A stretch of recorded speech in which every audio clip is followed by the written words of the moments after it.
everybody.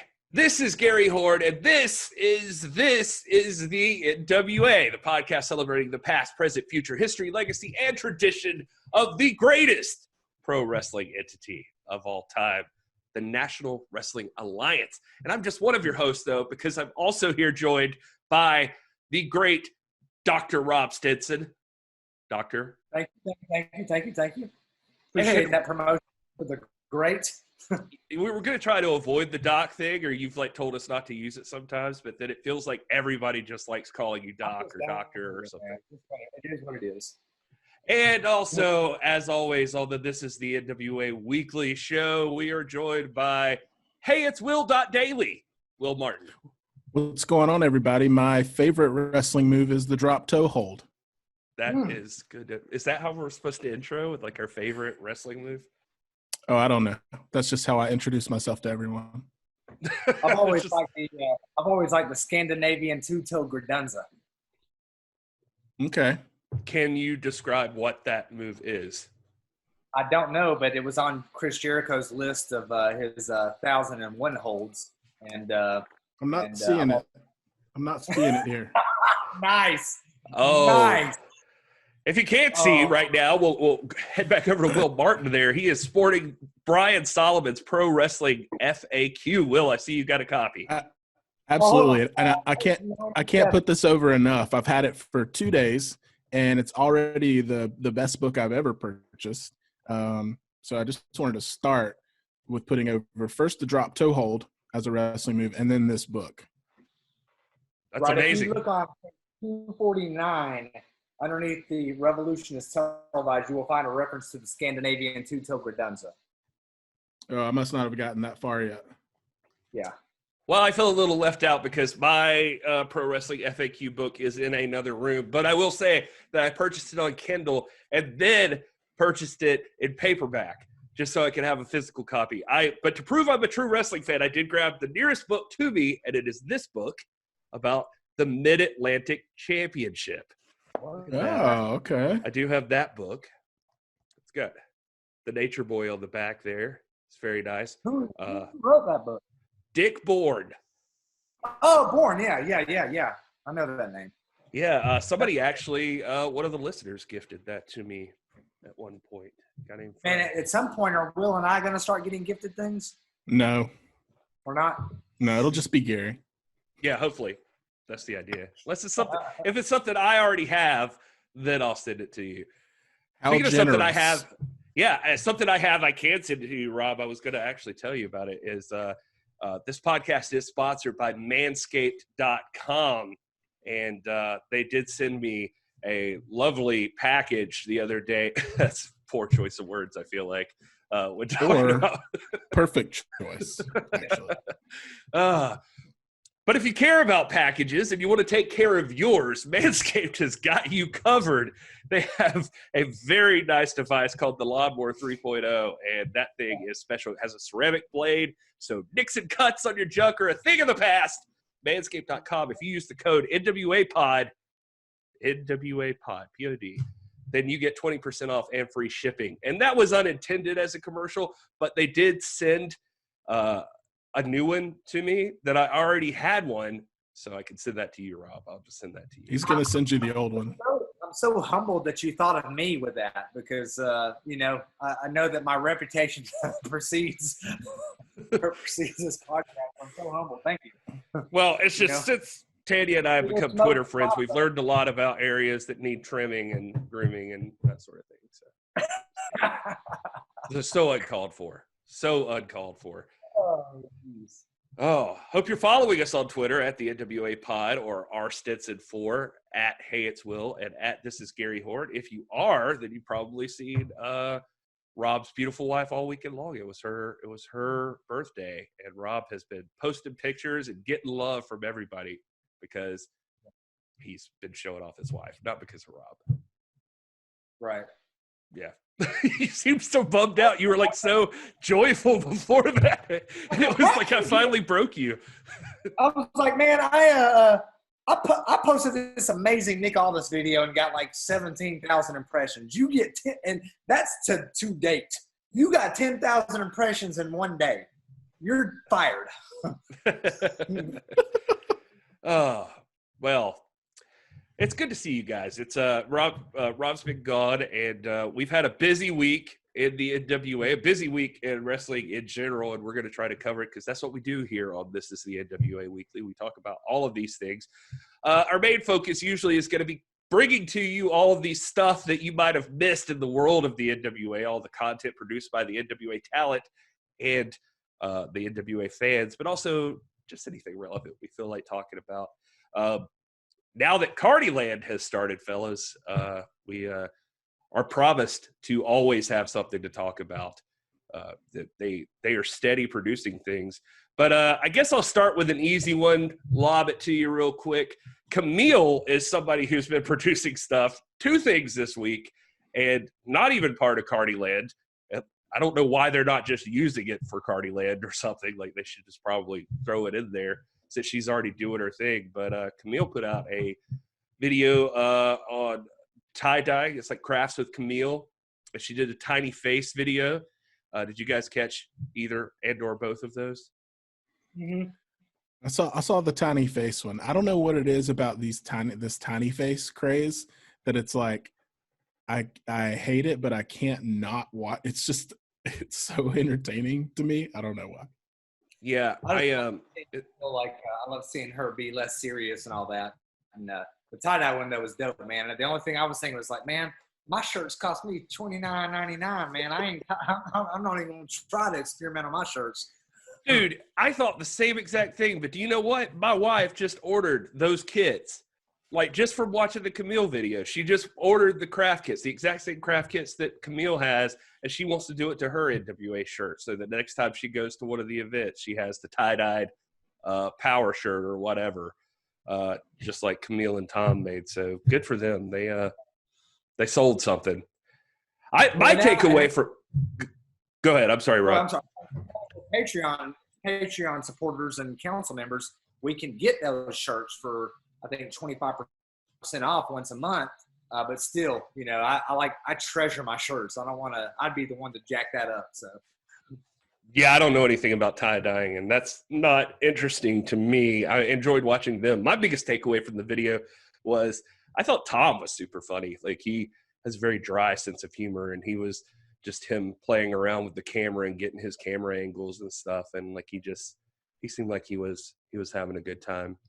Does it take away for you guys that Kamille is so lighthearted and fun on her regular videos? Is that okay with you guys? You're still... Oh, yeah.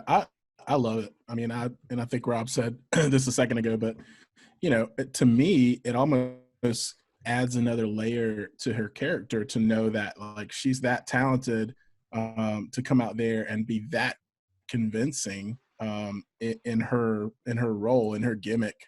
And it just makes me respect her even more, to be honest. And to piggyback on that, man, I mean, I think that's one of the things about the NWA. It's like the NWA is not built around these fake, inhuman, just random, hateful characters. They're built around real people with real interests. And this is Kamille with the love of her life, and they're enjoying each other's company. And she's a human being. Yeah, she's got her vendettas and she's got her objectives, but the NWA is not going to tell you that this is some guy who just showed up from the nether regions from 8,000 years ago and can dematerialize. They're athletic competitors with their own hopes and dreams. And we talked about the Brian Solomon book. You read that book, man. You got Ed the Strangler Lewis. You got Earl Caddick. You got all these guys that played a heel persona, as it were. But they were always athletic competitors first and foremost. And so I think, to me, seeing Kamille being real only augments her on-screen persona. I mean, it makes her authentic to me. Awesome. Yeah, I think that's a good way of looking at it. Yeah, I'm glad that they let her start talking, and I don't know if the quarantine necessarily facilitated the reasoning behind why she is now or whatever, but it's good that she is during this time so that she can put out content like she's been doing. It's pretty impressive. She seems dedicated to do that. Speaking of other people that are producing content, I figure we'll keep it light up here at the top with the easy stuff. And that's no disrespect. Again, these are in no certain order, but The Masked Fan Goes to Hollywood is happening. We'll talk about that for a brief moment. Hopefully you guys had a chance to put that out. That guy, he still continues to impress me. I don't ever know what to expect with him. And it went from like a series that's been kind of dark and just offbeat and all of that to all of a sudden he started out with that video package with Hollywood and everything and the music and stuff. I was like, holy crap, what is this guy doing? This is incredible. And him cutting the promo, and he's got an interesting concept, I think. I'm kind of down with him.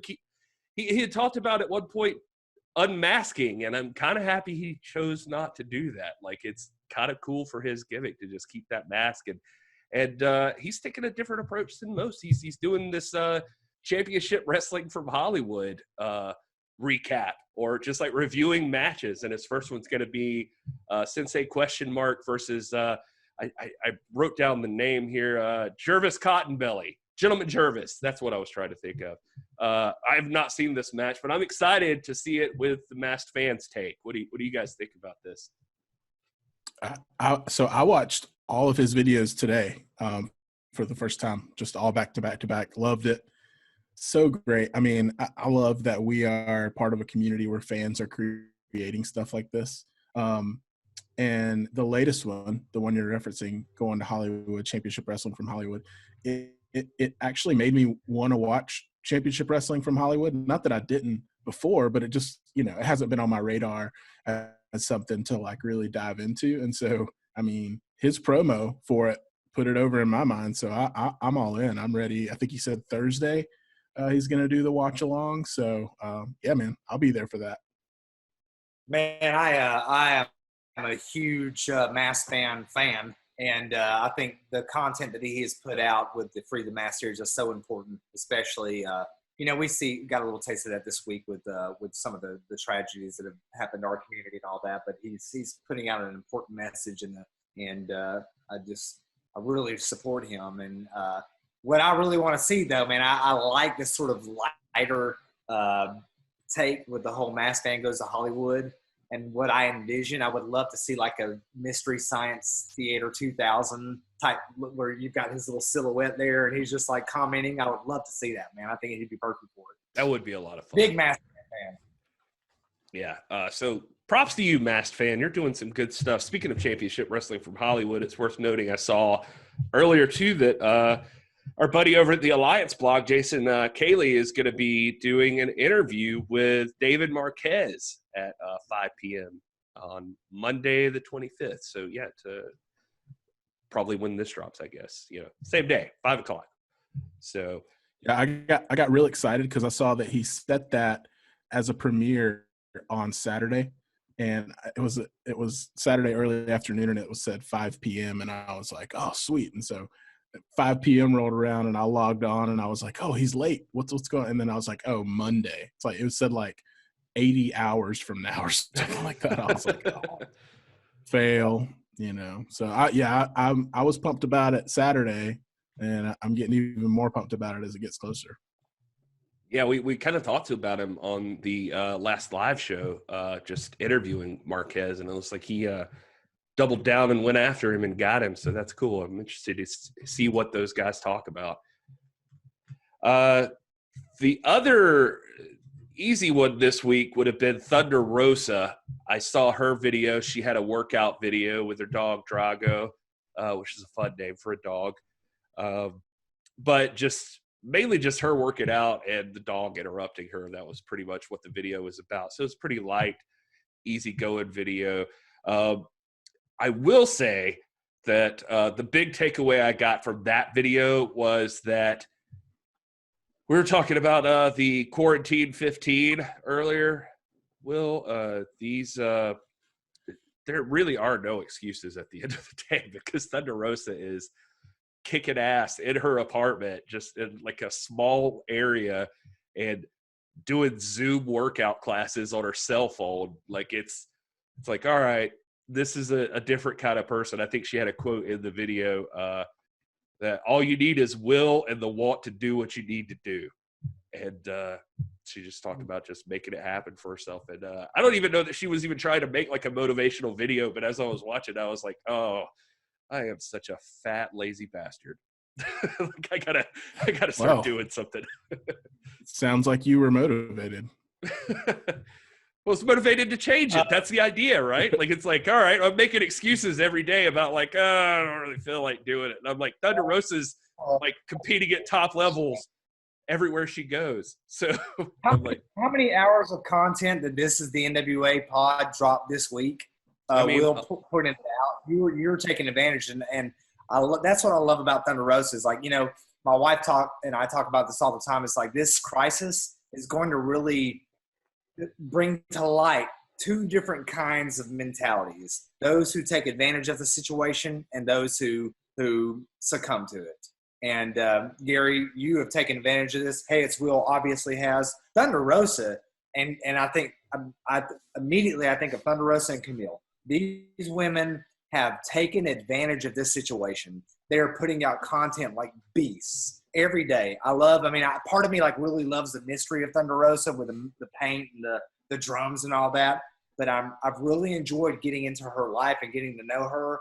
I think that's very ballsy of her, you know. And but she's one who's like, she's not going to be, her agenda and her plans and ambitions are not going to be thwarted by COVID-19. And so I love even this little stuff, just with her workout and the dog interrupting, to me is very endearing. I like it a lot. Oh yeah, she took advantage and went to like the river walk just so it was like one of the last days she'd have by herself to just go out there and do whatever she wanted to and work out. She's still determined. Even during all of this, a lot of people would just put everything on hold, like you said, and there's different ways to approach it. And she's just still keeping all plans intact that she is getting back into MMA and she is going to beat somebody. And she is not letting this stop her. So props to her. Good job, Thunder Rosa. You're a badass. Congratulations.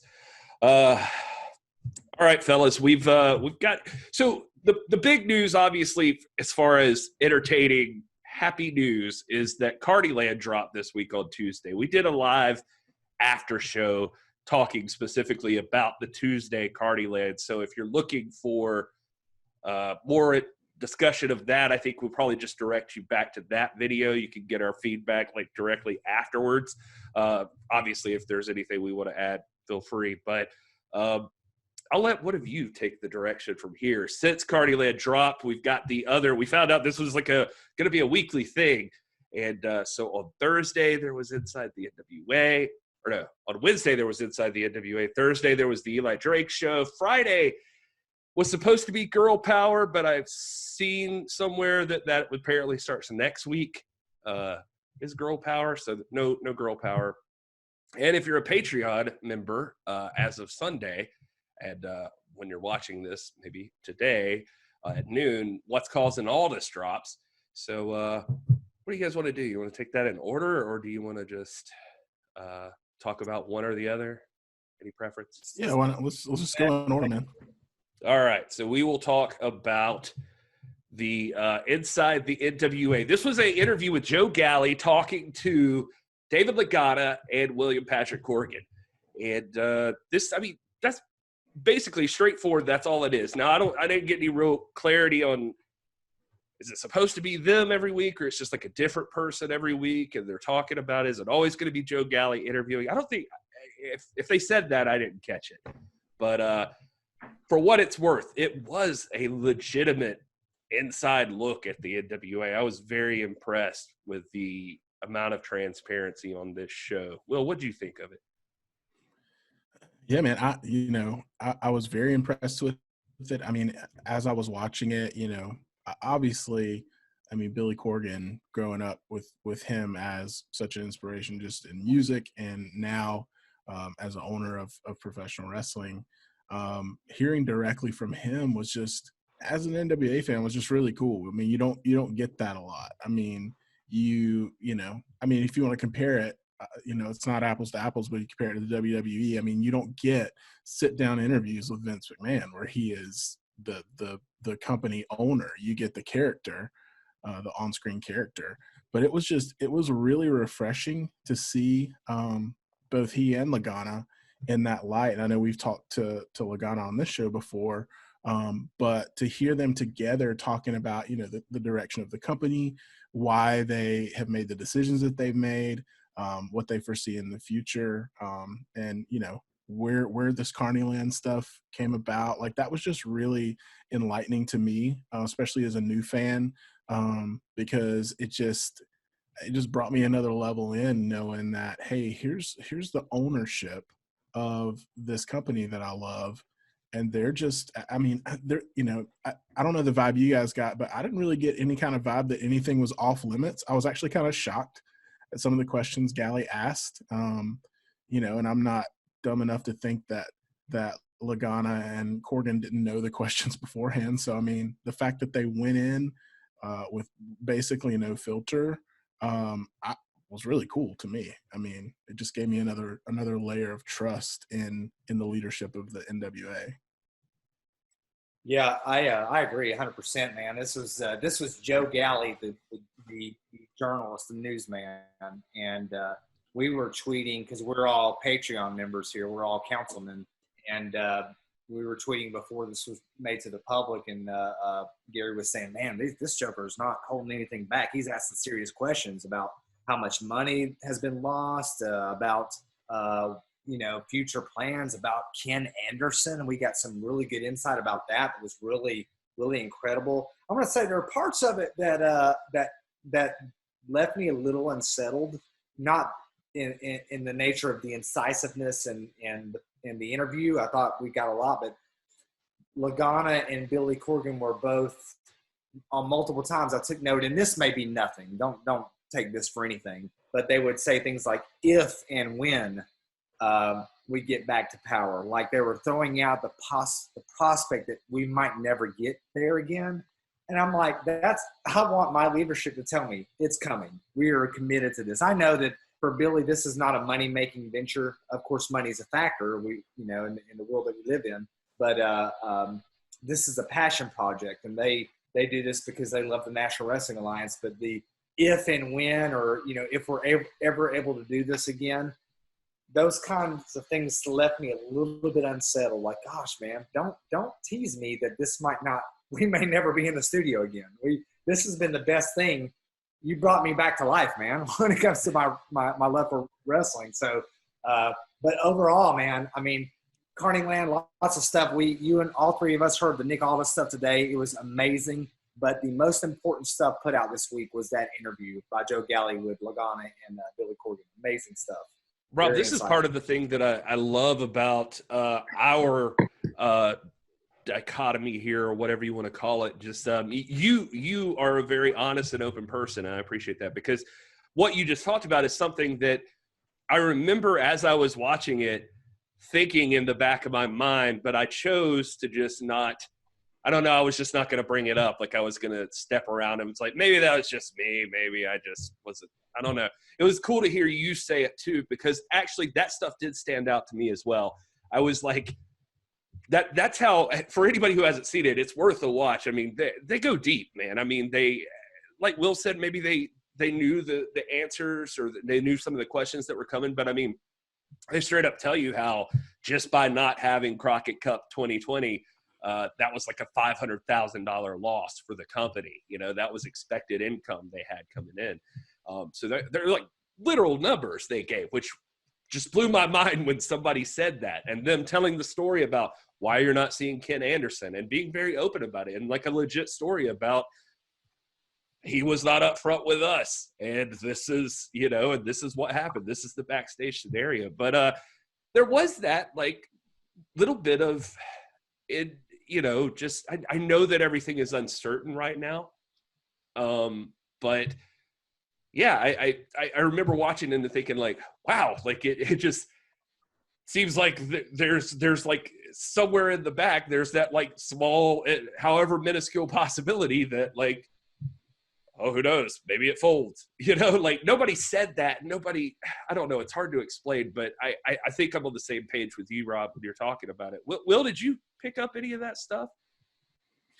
I did. And I think my reaction is a little different from you guys, because that it was just kind of another thing that helped build trust, because in my mind, they're saying that because they just don't know. And they respect us as fans enough to not come out and promise anything that they're not sure about, which is very unlike most companies who want to keep you on the edge of your seat. Like, they just, the fact that they framed it that way, to me, is just another example of, they don't know, and they're not going to come out and make any false promises, as much as we want to hear it. As much as we want assurance that, hey, we're absolutely going to be back in that studio and we're going to be putting out new in-ring wrestling, they know that they can't say that right now in light of what's going on in the world. And so they kept it truthful. You know what I mean? I mean, he does say at one point, I mean, that one of the things they've had to deal with is they look at everything and every decision they make as the whole roster is a familial type unit. And we've talked about that multiple times, the hashtag NWA fam. And that's just even with the fans, but he's talking about as the company itself, that's how they look at it. That it's really cool. Seriously, if you haven't seen it, you have to watch it. But just the idea that he mentions that there are people that there's been the opportunity to have come on board, like talent and that sort of thing. And that if Billy has had any interaction with them in the past, or Lagana or whatever, that they've, that Billy's just, if he got the wrong impression at any point, he's been like, no, it's just not going to happen. I don't think they would fit well. If they have any sort of ego, it's not going to work. I think specific, like, quote from there was, he said, like, no shitty people. We're just not going to deal with that. And so we think about how, even if the person is, I think he said, if they're lining them up side by side, and you can definitely show that this one person has double the talent of this other person, if their attitude is shit, it just is not going to happen. We're going with the good person. Like, we're just going to do that. And anyway, so I say all that to say, like, I mean, maybe you're right. Maybe it's just that in that conversation, he's talking about the Carney ways have to go. It's we're doing wrestling in a 21st century model, and that old school style and way of talking is just not going to be part of it. And so maybe that's it. Maybe that's part of it. Maybe it's just like being really, I'm going to level with you. This is where we're at. This is what we do know. I'm not going to try to blow smoke up your ass. Like, this is the conversation. I don't know. That's maybe my impression. Rob, does that Will's description help you ease your mind at all?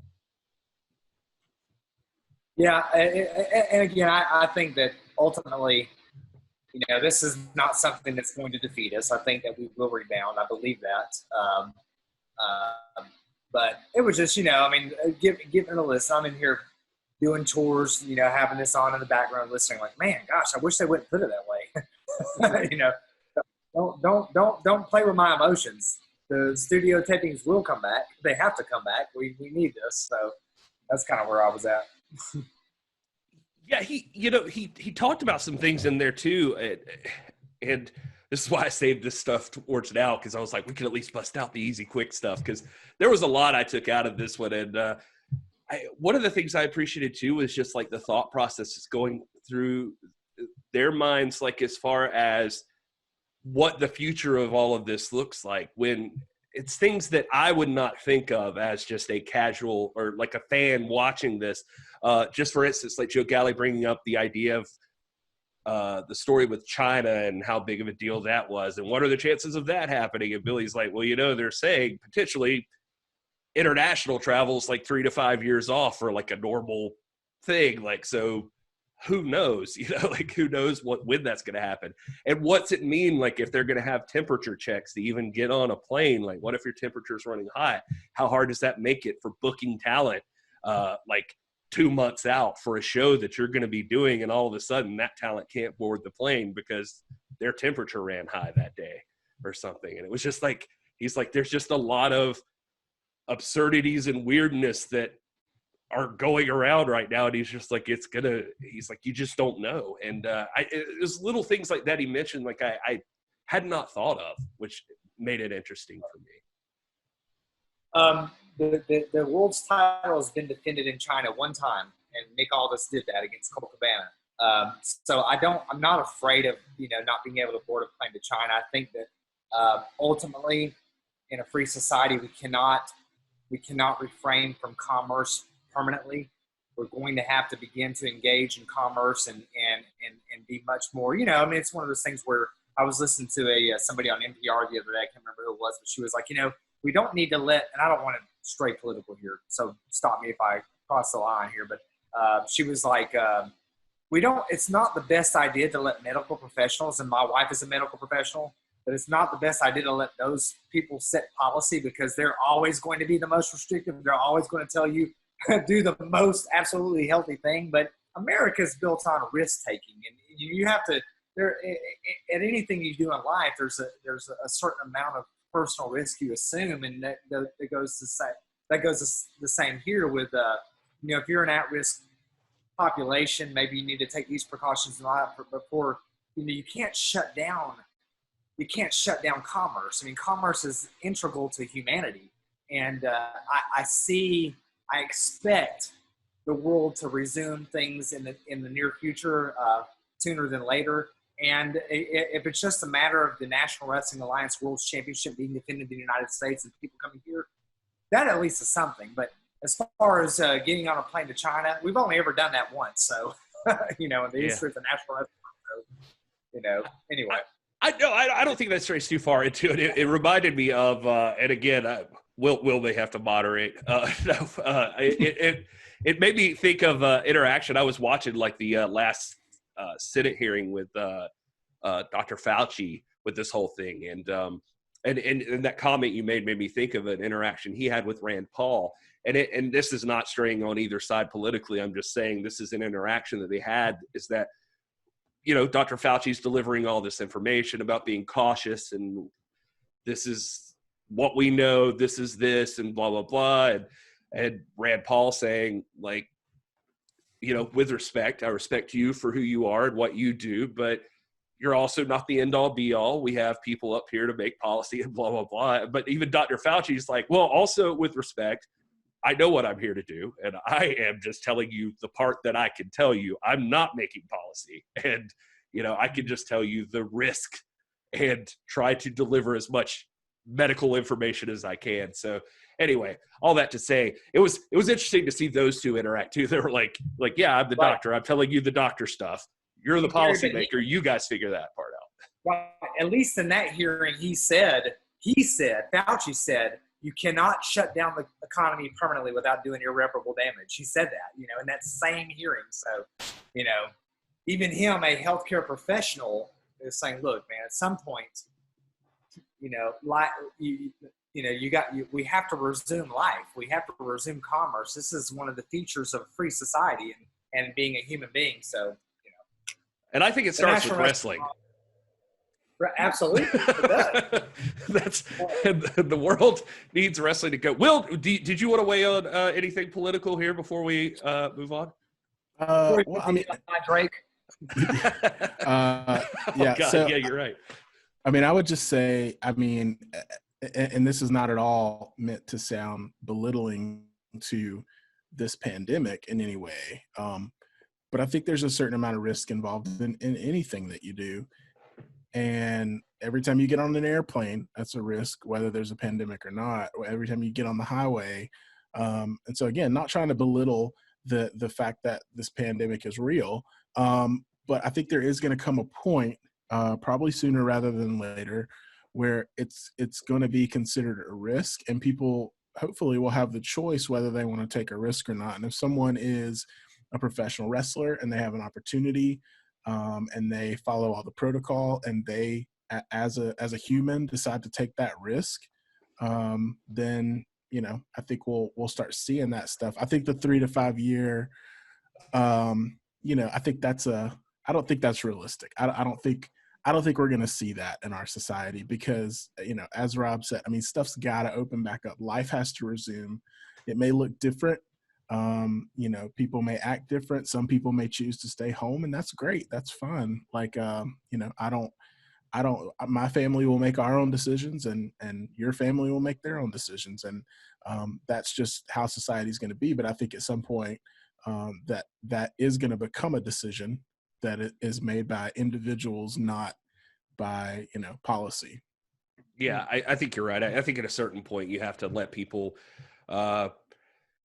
choose for themselves, and they'll hopefully just be responsible, and you have to just count on people who are just going to do that and make the best decisions they can, given the information that we all have access to. All of that said, I mean, I don't think it's completely out of the realm for what we're talking about, because, I mean, one of the things they get into in that Inside the NWA interview is that Billy's talking about they've or President Corgan, I should say, I guess, he's talking about that, he's seen like the NFL talking about piping in crowd noise and virtual crowds and that sort of thing. And he's actually, I think that's where his rabbit hole comment was. He's like, there's no end to the absurdity that I've seen for like options for like how professional sports are going to proceed from here, just to have like some semblance of, the live atmosphere and what we're used to seeing, I guess. So I believe they even said that GPB had talked to them. Like there was some discussion on like possibly faking a crowd or something like that. It was something weird. I don't know. I don't know what that looks like. The only other thing I wanted to mention, I'll let you guys pick up any notes if you had for this, is I was really happy to hear them give some props to people in the locker room that had stepped up and become locker room leaders. I think specifically he mentioned names like Trevor Murdoch, Allison Kay, Homicide, Tim Storm, Eddie Kingston, just that just took it upon themselves to take on new roles, do new things, and become a part of that family. I thought that was really, really cool. And that kind of led into that conversation I mentioned earlier about the attitudes of people and people they wouldn't be willing to work with, or that they've turned down because of attitudes. And Corgan did let that little nugget slip in there, that one man that's currently on the free agent market that he would not have a problem working with and actually respects and likes a lot is EC3. I assume you guys caught that too. I thought that was pretty interesting. Oh, yeah. EC3's been putting out some amazing stuff, dude.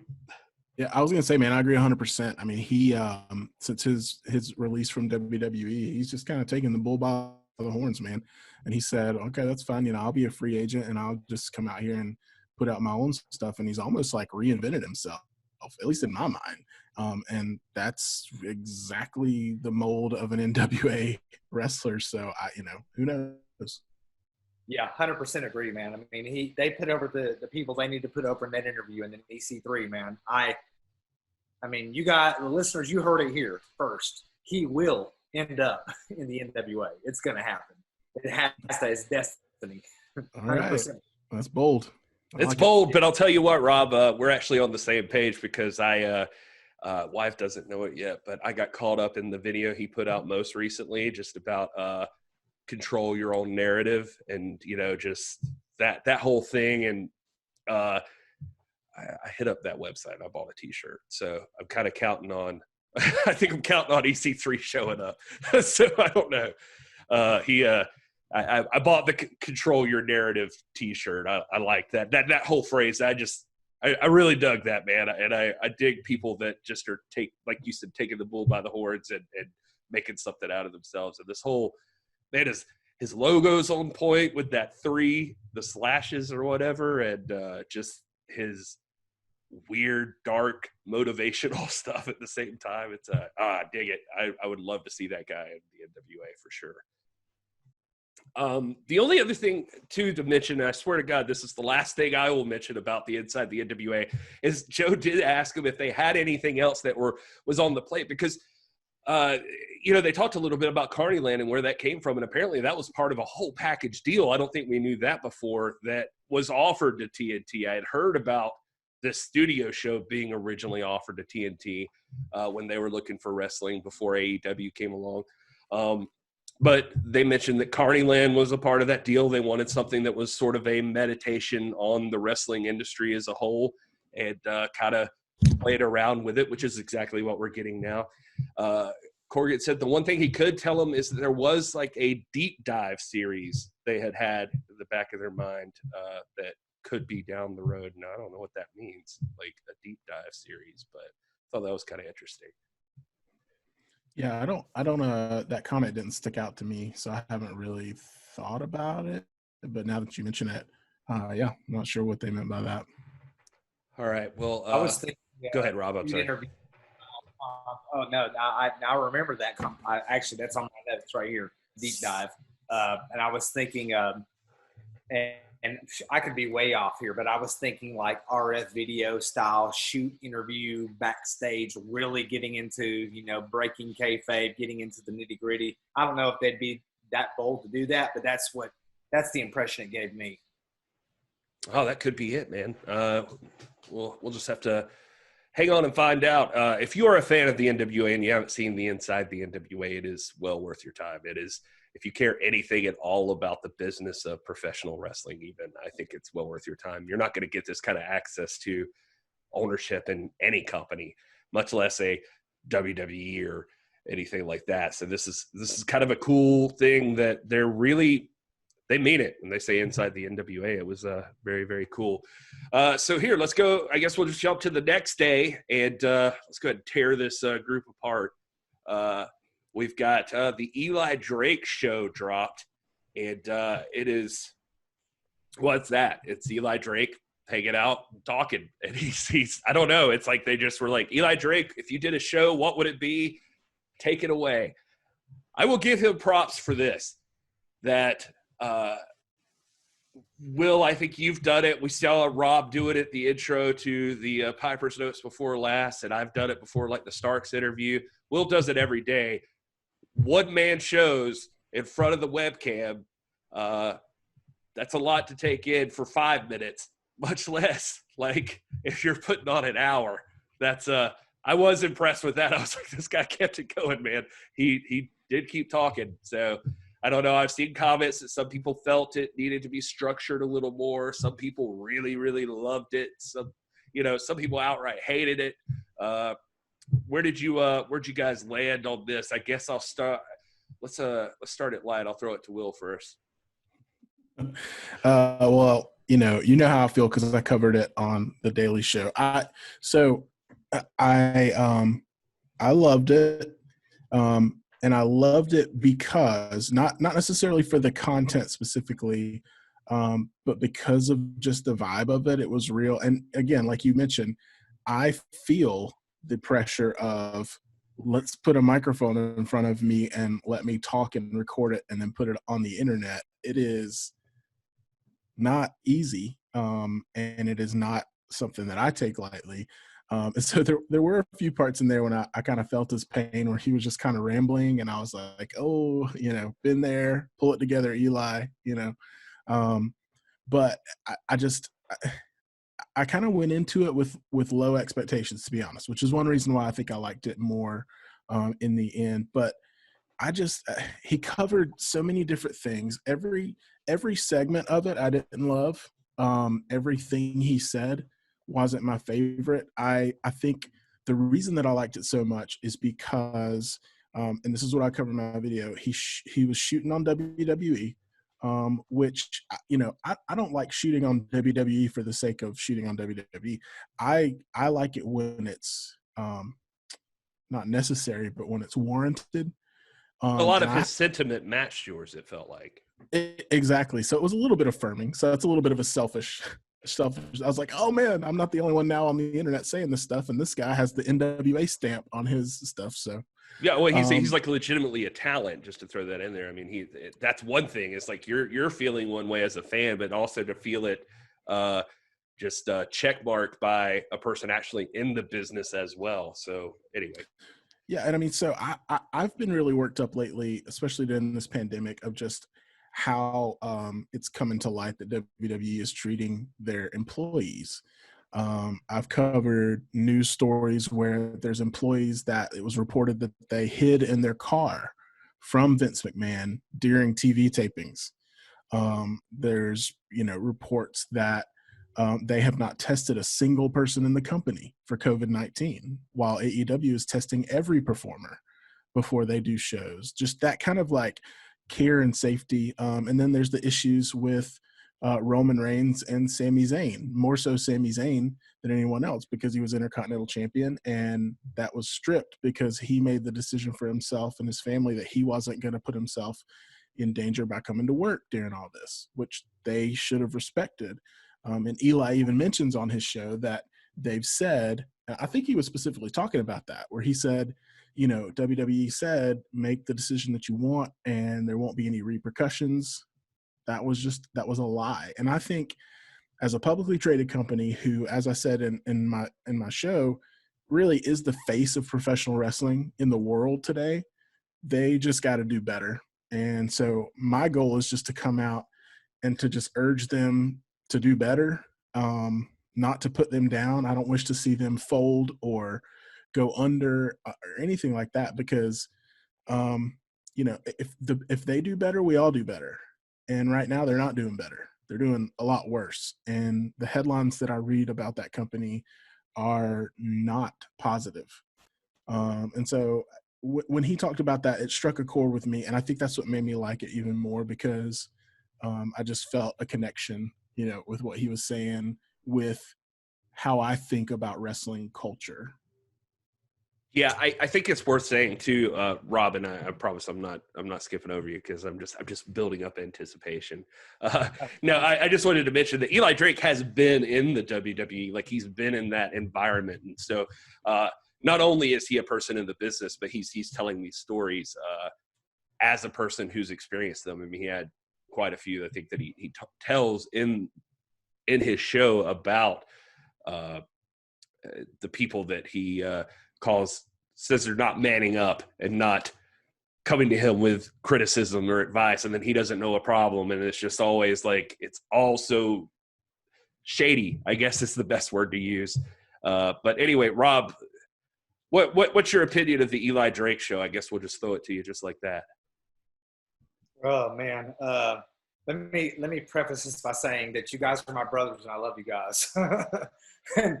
and you're two of my best friends, and I have no clue where you stand politically. No clue. It's never come up in our conversations. I have suspicions, and that's okay. But the world was big enough for all that. But let me say, I took notes on this because I've really been dreading this segment. Really been dreading this segment all week, because it, you know, since Eli said some things, we almost have to address it in a forum where I think there are some things that were brought up that shouldn't be addressed in this forum. Rob, I think we have the opportunity here to prove one of the things we're going to talk about a little bit later, about the possibility of having a difference of opinion. So yeah, I agree. I just don't like, you know, I don't go to when they said, Eli, here's your forum to say anything you want. I wanted him to really strip back wrestling. I wasn't going to him for political information. I don't need this little kid to instruct me on politics. I don't need that. You know what I mean? There were some very good parts in this, no doubt. I really appreciated the Shad Gaspard tribute, and I'm a dad, and so I'm gonna get choked up, man. I can't. I really appreciated that from Eli, man, because I can't think of a dad or a child situation without putting myself in that place, and I really am very saddened by that situation with Shad and with the tragedy from 2 days ago. So I'm sorry. So I appreciated that from Eli, and I appreciated him stripping back the WWE culture that he lived in. That was very enlightening, you know. But there are places that he went that he did not have to go, and it's like I'm thinking, you know, as a person who is potentially going to be a contender for the NWA World Championship, you have to have some decorum. Just because you can say everything that comes to mind doesn't mean you should. And there's a lot of things that he expressed that I thought was sophomoric and churlish and juvenile that he shouldn't have said. I think, first of all, the porn scene, like his little joke coming in with the music and all that. I'm like, dude, I know you're not talking about porn. I know you're talking about your first wrestling match. You're not even tricking me, but the fact that you would do that is like, it's sleazy. And it might work for a Zicky Dice, but for an Eli Drake, who is supposed to be a world-class contender, you know, for the title, who holds the NWA World's Tag Team Championship, that is unbecoming. It's beneath you. It's sleazy. You shouldn't have done that. um, him, you know, and I don't want to veer into politics. I don't, you know, I mean, people can go on my Facebook and know where I stand. I'm a U.S. Army infantry soldier veteran. I've served in 3 campaigns in the global war on terror. For him to come out here and just lambast and caricature the America First position, as though, you know, and to group it in with people who don't think that people on the other side of the border are not human. It's a straw man. It's insulting. It's insulting to my intelligence. It's like, it really is like, it's like a frat boy who's shooting kegs and getting high on pot, and then thinking he can start to pontificate on politics like it's some enlightened and very like educated stance. And I'm like, there was just so much about what he said that I found personally offensive. And if what he was trying to do was sound offensive, he did it. He accomplished that with me. I've been in theater. I've been, like I said, on multiple campaigns. I've held dead soldiers in my arms. I have been in a theater where you know, ethnic Albanian, you know, religiously Islamic communities have appealed to America for help as an unbiased, free arbiter between right and wrong, have called upon us to come in and support them in Kosovo in particular. And I think America first. You don't think that your country that has afforded you all this privilege and has afforded you this ability to prosper as a pro wrestler. I mean, Thunder Rosa, and I'm not imbuing Thunder Rosa with any particular political position, but Thunder Rosa became an American citizen. You know, the migrant caravans did not cross through Central America, through America, and go on to Canada. They came to America because borders mean something. Borders are the defining line between where bad ideas end and good ideas start. And then Eli Drake goes on to cite his First Amendment rights. And I'm thinking, oh, that's funny, because below the border that you disagree with, they don't have that right. You don't have a constitutional First Amendment right down south of the border. So don't lecture me on your political stances and think that because you have a venue to speak freely that I'm supposed to just, because I'm an NWA fan, just drink it up and like it. It was shameful, man. I thought there were very, you know, 3 or 4 very bright spots. And then I thought there were some very embarrassing sophomore, juvenile, Xbox freaking Fortnite playing childish spots that have no place in this forum, no place in this discussion. Those are my thoughts. Well, I'll chime in as the person who's just said I loved it. You know, first of all, man, I think I speak for all of us when I thank you for all your service, what you've done as a soldier, and for me personally as a friend and a dad and a husband. You're not my dad or my husband. I didn't mean it like that. I need more. But that would be cool. I'd be cool with that. But no, and I obviously don't have the life experience you have, and that's the beauty of America. Everyone has a different life experience, and their opinion comes from a different place. And so, given the context of your opinion, absolutely, man, I totally see that. For me, like, honestly, it just didn't even stick out to me. I just don't, you know, like, I didn't even hear that with the same ears that you did. I wasn't sitting there amening him on that part. I was more concerned about what he was saying about WWE. And yeah, I was rolling my eyes during the porn scene part, but the America First stuff, it kind of just like went in one ear and out the other. So I didn't even dwell on it. And then, you know, when you were texting me your reactions, I was kind of like, what didn't he like? And so, I mean, that makes total sense now. Yeah. And I agree with you. And I even talked about this. I don't know if it was last week or if it was, on the live show, but we all have those things where it's like, we don't come to pro wrestling for them. Politics being one of them, obviously. You know, I mentioned the other week, which is a different opinion from other people. I don't come for relationship drama, right? I don't want to see boyfriend, girlfriend, wives, switching wives. I don't care about that stuff when it comes to pro wrestling. So, I mean, you know, your viewpoint's completely valid, especially from where you're coming from. It didn't hit me the same way. Doesn't mean that I disagree with you at all. It just means that, because of my different life, I heard it very differently than you did at the time. Well, Sure. maybe go ahead, Rob. I'm sorry. I think we the three of us have all listened to the Nick Aldis content today, and we're not going to spill any of that because you have to be a Carnyland citizen to hear that. Oh, we're going to get to it, I think, because this is going to drop the same day probably. So. Okay, cool. Right. Well, what I wanted to point out is there is a major difference between the feel and the decorum that Nick Aldis, Crimson, and Thomas Latimer displayed in their interview today, and the decorum that Eli Drake displayed. And I want to, you guys have probably seen this. There's a great shoot interview that RF Video. It's either RF Video or Elbow Productions. So a lot of that runs together. But it was with the Nature Boy Buddy Landell, and Buddy Landell, who is he has passed away, but he did some great work. He at one time was managed by J.J. Dillon. I mean, he was a national NWA national champion. And in this shoot interview, he reveals how they were going to put the belt on it. They were going to put Ric Flair loved Buddy Landell, and he was going to drop the belt to him.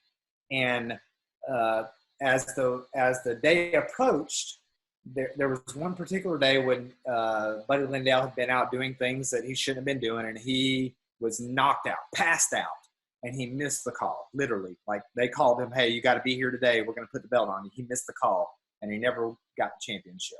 And he goes on to say about how, as a champion, there has to be a level of decorum.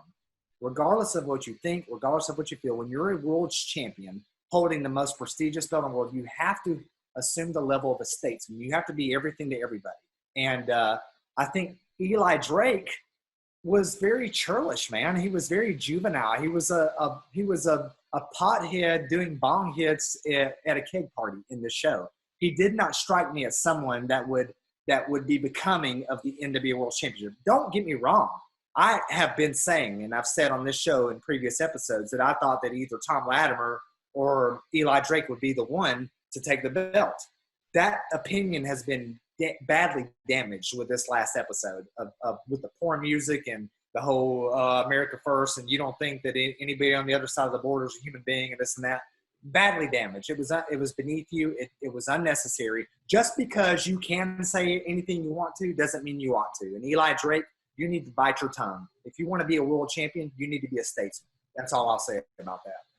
I think that a lot of times, he gets these comparisons to guys from the Attitude Era, and the way you describe him, it sounds very much Attitude Era type stuff in a sense. So we'll put this perfectly, I think, in that like context matters as far as where you're coming from with your opinion on things or how you take things. So for Rob, it very much makes sense that these things are the things that stood out for him. I like Will. I think it didn't hit me in the same way. I think for me, it didn't hit me in the same way just because I am, and maybe this is bad, but in a lot of ways I am numb and jaded to all of the political talk.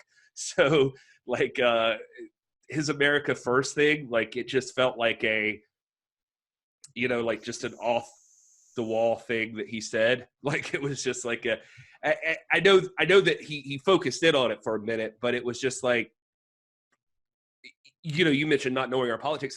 Rob, I'm with you on that. I think a lot of times on both sides of the aisle, there is a lot of straw manning.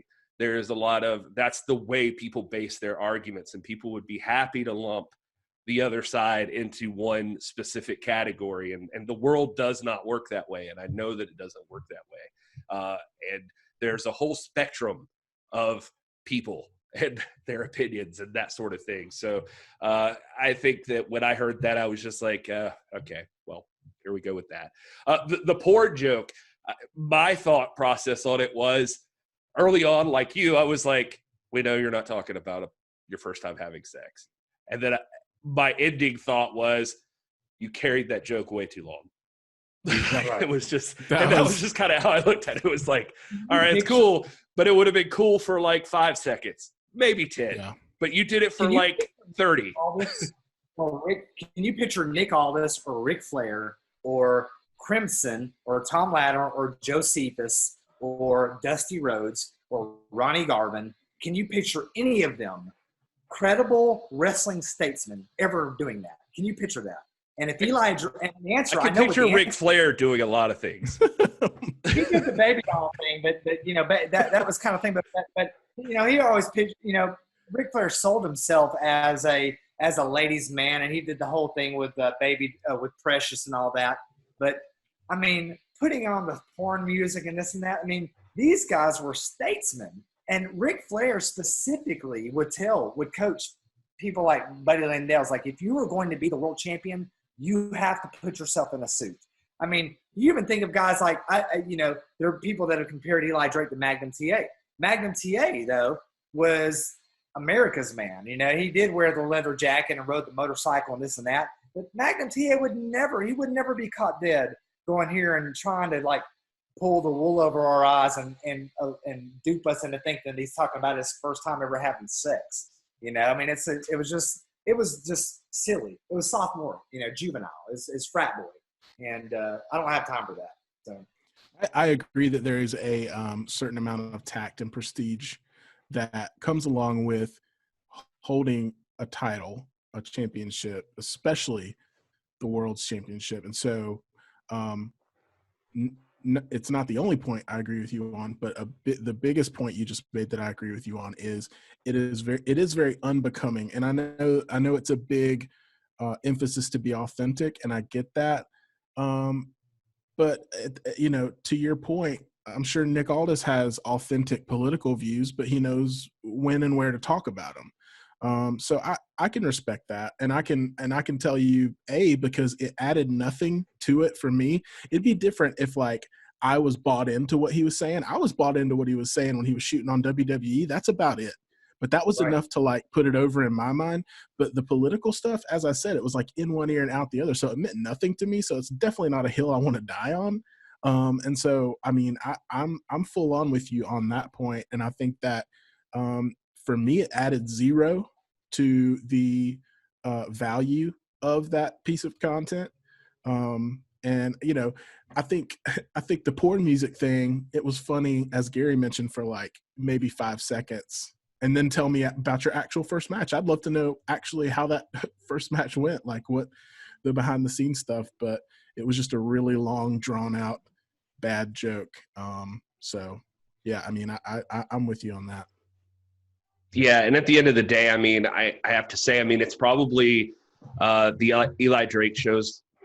I hate to be a jerk, but my least favorite of the content they've put out so far with Carnyland. So as much as I would defend it, I think that I landed the camp of there's some shaping that has to go on there. But I also think, I mean, he hit that show like right on the head, like with the promo in Carnyland and at the very beginning of the show. I mean, what he's going for. This is not excusing it, by the way, but I mean, the guy comes in talking about, let's see how long I could go before I lose my job. So he's automatically, like, I think approaching this as like shock jock kind of content. And so he's got so much potential. I think I see a world of potential in Eli Drake. I mean, I would love him to shoot on Nick Aldis. I want to see him shoot on Josephus. I want to see, do that stuff, man. I mean, Eli Drake can be great. He can be great. I've said it. I said if there's anybody that can take the belt from Nick Aldis, it's either him or it's I've mentioned that before, but to me it was just silly, man. It's like, dude, have some structure. It's like you didn't prepare at all. You had no clue. There were times where like 6, 7, 8 seconds of dead time where you didn't know where you were going. You were just out there flapping. I mean, this is coming. Don't just. To be fair, he had the porn music loaded though, so. He had it loaded, so obviously he'd been doing there was some preparation. Dude, you're doing this for free, and I've got 6 cards of talking points here, and I just got on. You know what I'm saying? I mean, I'm still trying to discipline my talk because, I mean, come on, Eli, you can do better. I'm not writing you off. I hope the best for you, but you crossed the line, man. And from this soldier, from this veteran of the 10th Mountain Division, don't cross me on America. You owe everything you have to America. So, and I will be happy to debate you on the show. Drake Stinson 2024. Hey, listen, I'll say it this way because I know Eli is watching this. Right. I'll just say, in all reality, not as a joke, my timeline right now is full of political opinions, and there's no wrestling happening. So give me more wrestling. When you're Eli, when you're sitting down and you're coming up with what content you're going to talk about on your show, make it wrestling, because I've got enough politics. Yeah. So I'll put it that way. Thank you, Will. Yeah, well, that's all I'm saying. No, I hear you. I hate to box people in with that like shut up and sing kind of mentality, but I get exactly what people are allowed to have opinions, but yeah, I mean, you're right. I mean, we're tuning into Carnyland for these things for the talent, I guess. I mean, I guess they can talk about. I'm with you. I don't need more politics. So all right, let's move on. They have a right to do whatever and say whatever they want to say. They have a right to it, but that doesn't mean you should exercise that right. You know what I mean? You don't have to do it all the time. Yeah. Not on every platform. Know the platforms. I can read about David Marquez's and Eli Drake's political leanings on social media. I don't need to do it on here. Yeah. All right. Well, we'll move on from the Eli Drake show, and that leaves us with, before we get into the heavier subjects, let's talk about what's Causin Aldis. It debuts on Monday, May 25th at noon. So I can assure you this probably will not drop before then. So just because of my editing skill. So it'll have been out. We've all seen it. Thanks to Patreon. If you're not already a member of Patreon for Carnyland, you can get early access to all this stuff. We talked a lot about Inside the NWA being a favorite, but guys, I have to say that this actually was my favorite piece of content that came out, and that's not blowing smoke up anybody's butt. This is not just giving credit to the champ he doesn't already deserve or whatever, but this kind of content, these kind of stories, like this is the stuff I like. This is the stuff that I would want to interview people about. This is what I love about this business, just these kinds of things. I mean, the Inside the NWA stuff is cool, just the business aspect of it. But I was thinking as I was watching this, and Rob, this might make more sense to you too, that I was thinking, no matter how good I could ever be at interviewing someone, for example, I was thinking, I cannot have this same kind of chemistry that these three guys have talking to each other. Like, these are guys that this only works as three guys who have been in the ring. Like, they know that part of it. And so there's like a different feel for that conversation than anybody else could ever have, I feel like. And so the reason I say Rob would have it, because the first analogy that came to my mind would maybe be like veterans telling war stories or something like that. You know, there's like one thing for like me to sit there and try to have a good conversation with you about your experiences in the Army or whatever, but it would be a different type of conversation for you to have it with a fellow veteran. And so that's kind of how I looked at this thing. It's like these three guys talking about it. It just felt different. And I really, really dug it, hearing them just tell stories about their experiences. Two things, and I know we'll delve into this, but one, I love how Tom Latimer's gym is called like Little Muscles Gym. That always cracks me up. And then two, Nick Aldis talks about how this show is going to evolve over the weeks. And I'm like, are you kidding me? Evolve? You're nailing it, man. You talk about three guys that with the composure, with the inside scoops, with the stories. These are three guys that carry the gravitas of being world championship caliber, world-class athletes, telling stories, sharing war stories. I'm with you, Gary. This was absolutely the best content, bar none, that they put out all week with Carnyland. You guys are going to love this. Yeah, I agree 100%. There was a lot of things to love about it. I mean, I'm I, for, I don't know why. There's not like a certain reason, but I love Crimson. I haven't seen a lot of him. He was featured a little bit in 10 Pounds of Gold when I was watching that. But I just something about him, man. I like him. I like the matches that I've seen him in, the few of them, and I just like his demeanor. He comes across to me as a guy who just knows what he's doing. He comes across as very confident, but not in a cocky way, and just like, I don't know, man. I'm kind of a mark for Crimson to not have like really seen him a lot. Will, So I didn't watch. Sorry to cut you off, but I didn't watch TNA at all. Like I was not an Impact guy, and like literally the most I know about Crimson, besides having gone back and seen some clips now, is from 10 Pounds of Gold. And for some reason, just to, I guess, give you credit there, I feel the exact same way with that dude.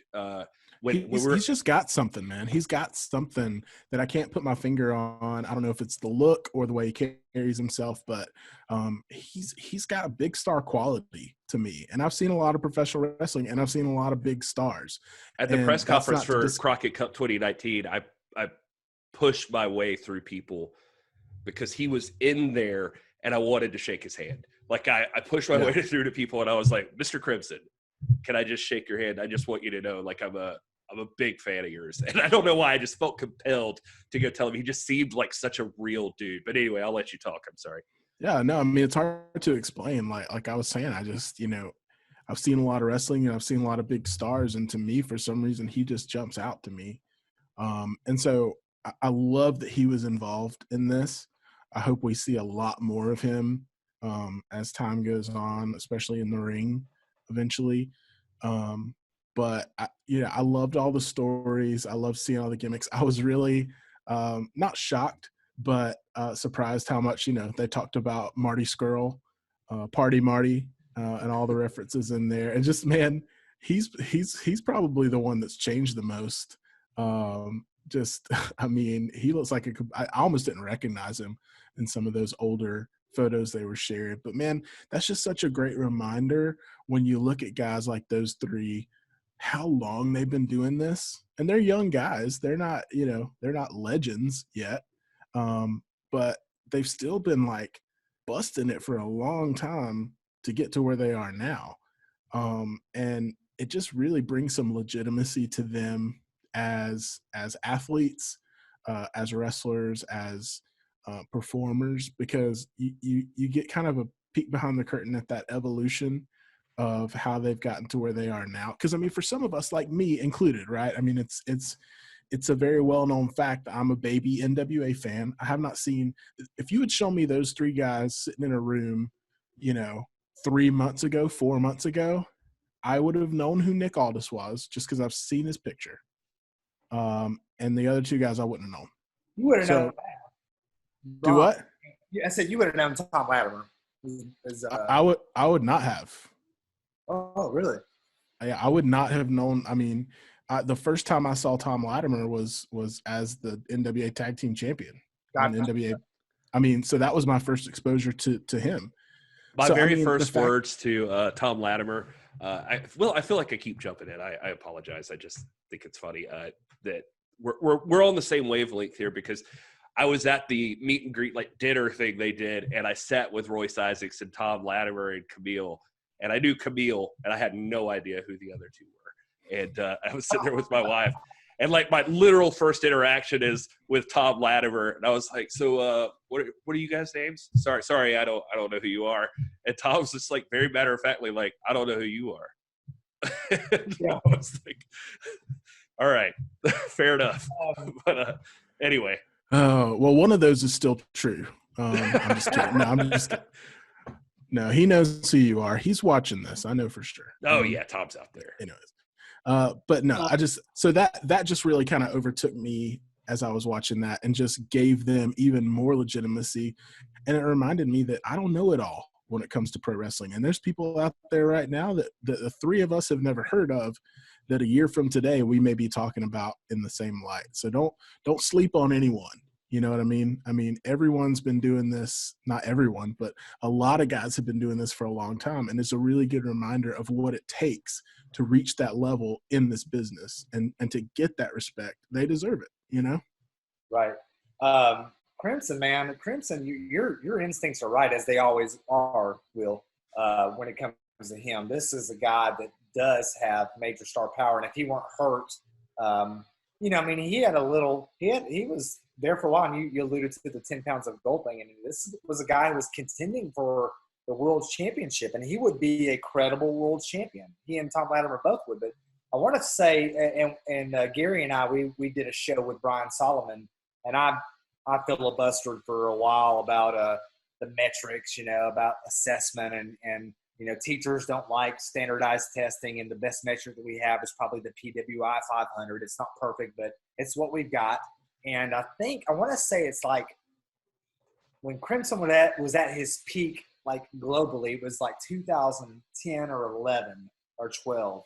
But he was in the top 50 in the PWI 500. And for me, you know, when you get beyond that, there's been some debate about people buying spots and this, and I don't know about all that. But I know if you're in that top 50, that certifies that you are considered by the premier wrestling magazine in the world. You're considered to be elite. I mean, Nick Aldis currently is in that number. You know, he's been in that number for the last several years. And you got Kenny Omega that's been number 1. I think Chris Jericho and this one that's coming out is about to be number 2. But I want to say, and I don't remember, I need to get on Wikipedia or something. I'm sure it could tell me. But I want to say that Crimson was like ranked 40th or 41st in the world, in the world of professional wrestling. This is a credible guy, man, who's just enigmatic. He's a really good talker, great look, just skills like crazy in the ring, can tell a story. I can't wait to see Crimson get healthy and compete again, because you're absolutely right. When you say that there's something about him that sticks out, that's not a fluke, brother. I think anybody who likes wrestling would look at Crimson and say, this guy is real. He is up there. Like, I don't want to spend a lot of time talking about AEW, but like, I've always been a huge like Brody King fan. I think you look into this guy's eyes and you see like this soulless and this deep evil in his eyes. He's got it. And I think Crimson has that same element. You know, I can't quite put my finger on it, but I think Crimson, man, if he gets healthy, the sky is the absolute limit for him. 100%. I love this segment. I really enjoyed like just some of the interesting facts you wouldn't get. I mean, besides like construction Nick Aldis, that photo was probably my favorite one that they showed. But for instance, Daniel Bryan and Nick Aldis were a tag team at one point over in like England. I thought that was weird. I was like, who would have even known those guys cross paths? I don't know. That's just, it's always funny to me to like see the guys that have ended up interacting at some point. You just don't realize it, you know? And there was a story about Tom getting the Union Jack in the rainbow colors and not realizing that could also have other connotations that he was not familiar with. Right. Tom was very clean cut, by the way, like early on. Like he was like just a good looking baby face looking kind of guy. Like he was like a Kerry Von Erich or something. But well, I guess they apparently called him Brendan Fraser, which is very odd. But it was also cool to hear them talk about things like you know, in TNA, Nick Aldis like straight up talks about I forget who it was that mentioned something about maybe Crimson talking about coming in with Amazing Red, and like they paired them together, and Aldis was saying, you know, like that's actually probably a great break for you that happened. You know, he said, like, I was so green when I got pulled into Impact, like, you know, tag team saved my career because I didn't know what I was doing. And they're like, well, we don't know what you're doing, so just team up with Doug Williams over here. And he's like, great. He's like, at least that guy knows how to work. He knows what he's doing. And, you know, and you'll always hear Nick Aldis to this day say great things about him. I just thought that was a really cool thing. The only other big story I could take out of, and I'll throw it back to you guys, is I did not realize too that there was cover wrestlers over in England like tribute wrestlers. I just thought that was interesting too, when they're telling that story about how like they would go to shows and it's like Kane's here tonight. But it's not really Kane. It's like the cover band of Kane. and so they would just do that. Like you would have the cover band version of wrestlers. And I just thought that was kind of entertaining. One of the stories I thought was funny too was when Aldis was talking about them having to run a mile, that they would just kind of like as a punishment or hazing or something, they would just stop the car and kick the guy out and drive a mile, and he'd have to run to just stuff like that, man. It's like getting to hear those kind of stories really puts some perspective in it for you. I mean, that's what Carnyland's about, man. That is what it's about. Like, I want to hear the life, and we talked about this on a show a couple of weeks ago about what we thought Carnyland was going to be, and I expected it to be in the life of these guys who move from town, who are making towns, who are living this carnival life and the craziness and stuff like that, man. The hazing story, because I have a friend here locally in Ringgold that has told a story just like that. And I was thinking the same exact thing, where they kick you out of the car and they drive up. It might be more than a mile. You're going up to the next station. You just got to run, and it was hilarious, man. That's what I'm tuning into Carnyland for. No, exactly, and probably, and I'm obviously don't want to give away everything here. You guys have to check out what's Causin Aldis, but even Crimson's story about the having to break up the fight in the ring with the fan that jumped in the ring and breaking that up, and then getting threats from the Aryan Nation, and he said, they mean Aryan Nation, but that's how they spelled it in the emails, and he's like talking about going to the promoter and like, what are you going to do about this? He's like, you got to get security or something like for these fans. And he's like, yeah, I don't know. That guy was in the ring crew. He's like, well, what the hell, dude? Like, I don't know. That just it's just insane to me. But they tell that story, and then it's like they're all just like, God, I love wrestling. I love wrestling. Yeah, wrestling. They're just like. Well, just to kind of put a bow on this, I was fact checking. Not that I didn't believe you, Rob. But I just wanted to get it right. So right. Crimson, this is interesting. So he did break the top 500 PWI. It was number 41 in 2012. Right. The year prior to that, Dave Meltzer and Wrestling Observer Newsletter rated him most overrated. So 2011, he was most overrated. 2012, he's in the top 50 from PWI.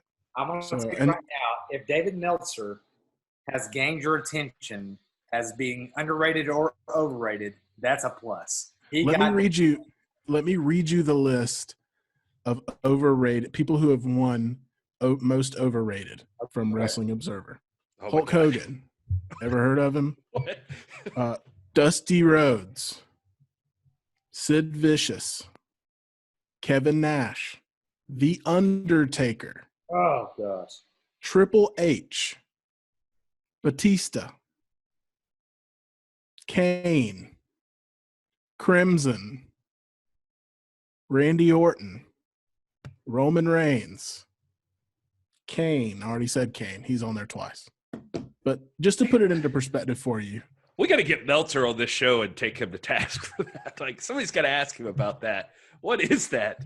It makes me wonder if it's a sarcastic list. Like if it's like he's trying to his intention is to put people over by doing that, because Meltzer, man, people have a love-hate relationship with him on social media. He was an active part of my shows this week because a lot of the roller coaster sources that I used were from him about contract statuses and stuff like that. So yeah, I don't know, man. I'll go back and forth with him as well. People diss him, but my thing with Meltzer is, and it's with Wade Keller also over the PW Torch. I have found, like in my years of paying attention to the quote unquote dirt sheets, those two guys do have insight. They have contacts. They know. I mean, maybe sometimes they get fed bad information. There was the most recent incident I remember directly is I remember Meltzer reporting about Seth Rollins giving a speech in front of the locker room about something or whatever. And Seth like calling him out on Twitter and saying I didn't even talk, like blah blah blah, and Meltzer then came back with like, I've heard from multiple people Seth wasn't actually in that meeting. He's like, I got bad information, I apologize, and blah blah blah. I'm like, well, that's really all you can do. So he's maybe he didn't fact check it enough or something, I don't know. To me, it wasn't like a huge deal. He apologized, like, all right, well, sorry, we got that one wrong. But I don't know. Those guys tend to, I feel like there's a reason, like, when Jon Moxley left WWE, like, immediately one of his first interviews, like his two first interviews were with Chris Jericho, which seems obvious, and then Wade Keller over at PW Torch. Like, he did like 3 hours with Wade Keller talking to him. So that makes me think Jon Moxley was probably even talking to Wade Keller during that time, too. But for some reason, Wade Keller was the first guy he went to. So, those guys, they get stuff wrong, but it is what it is. Yeah, Meltzer's good, man. I value him. I always have for years, but it's like, gosh, man, don't disagree with him publicly because he will bully the heck out of you, man. Some of the stuff that he does online is like borderline. Come on, Dave. Settle down. You're Dave Meltzer. You're established. People respect you. You don't need to stoop to the level of like personal insult, which is what we'll get into here in a little bit. But well, it's funny you say that because he also I say all this as a card-carrying member of the Observer. I was listening to their podcast today, he and Brian Alvarez, and they were talking about the bullying and that sort of thing based on this week. And Dave talking about the amount of bullying or like, the stuff he sees. And so it's interesting to hear you say that part of it. But, yeah, there's guys that know their stuff. He's been in the business a long time. Cornette's one of them, too. Cornette, God help him. That guy is a wrestling genius, and I don't see how anybody could ever dispute that part of it, that he knows wrestling in and out and can tell you anything you'd ever want to know about the business from whatever he started on, maybe before. He's got like the freaking museum of a house of his, but he also says some things that get him caught up in a bunch of other stuff. So anyway, they I don't know what it is, but they feel like they've got to bite back. And I like what Will put out today. I retweeted it, but I'm like, dude, just say, okay, you and I disagree. You're, that's cool, and move on with it. When you're Dave Meltzer or Jim Cornette, you don't have to entertain dissent. You don't have to entertain disagreement. People, you're going to be outspoken and this and that, but say what you got to say and move on. But it's like Cornette and Meltzer, and what's the guy's name? The Sarton guy. They get into it, man. They want to carry on these piddly little, really girlish teenage arguments on Twitter. I'm like, stop it, man. Just stop. You don't need to do that. So we're kind of in it right now. We're sort of talking about it. One of the big things we were going to bring up anyway, just to discuss, was that, obviously there's a lot that happened in the wrestling world this week. And one of those is the passing of Shad Gaspard, which we've kind of hit on already, which is a tragic thing. And it actually bummed me out too. I was like staring at Twitter, like shedding a tear for that guy. Like that was just the second I heard about that. But the other one is Hana Kimura, Japanese Stardom wrestler.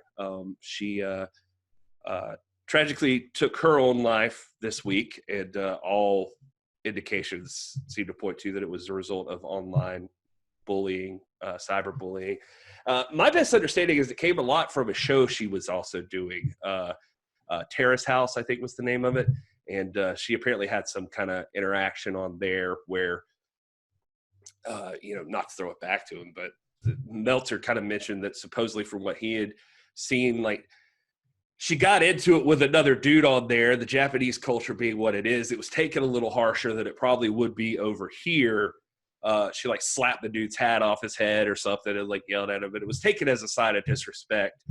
But because of everything shutting down and everything, it was just kind of the last thing that happened on this show, or like was able to happen. And I don't know how accurate I am on that, but apparently it just resulted in brutal just stuff being sent to her and wishing for her death and all of this other stuff. And apparently it got to be too much for what she could take, and she ended up taking her own life. And so this is a segment of the show, I guess, where we're going to try to do a PSA of try to be nice to each other.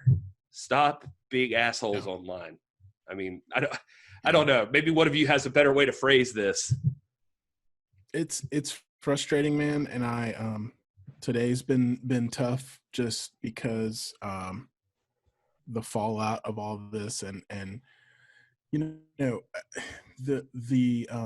the lack of understanding. To me, it's a lack of understanding of what human decency and tact is. And I think people exist in this world that what happens online isn't real. And that's just not true.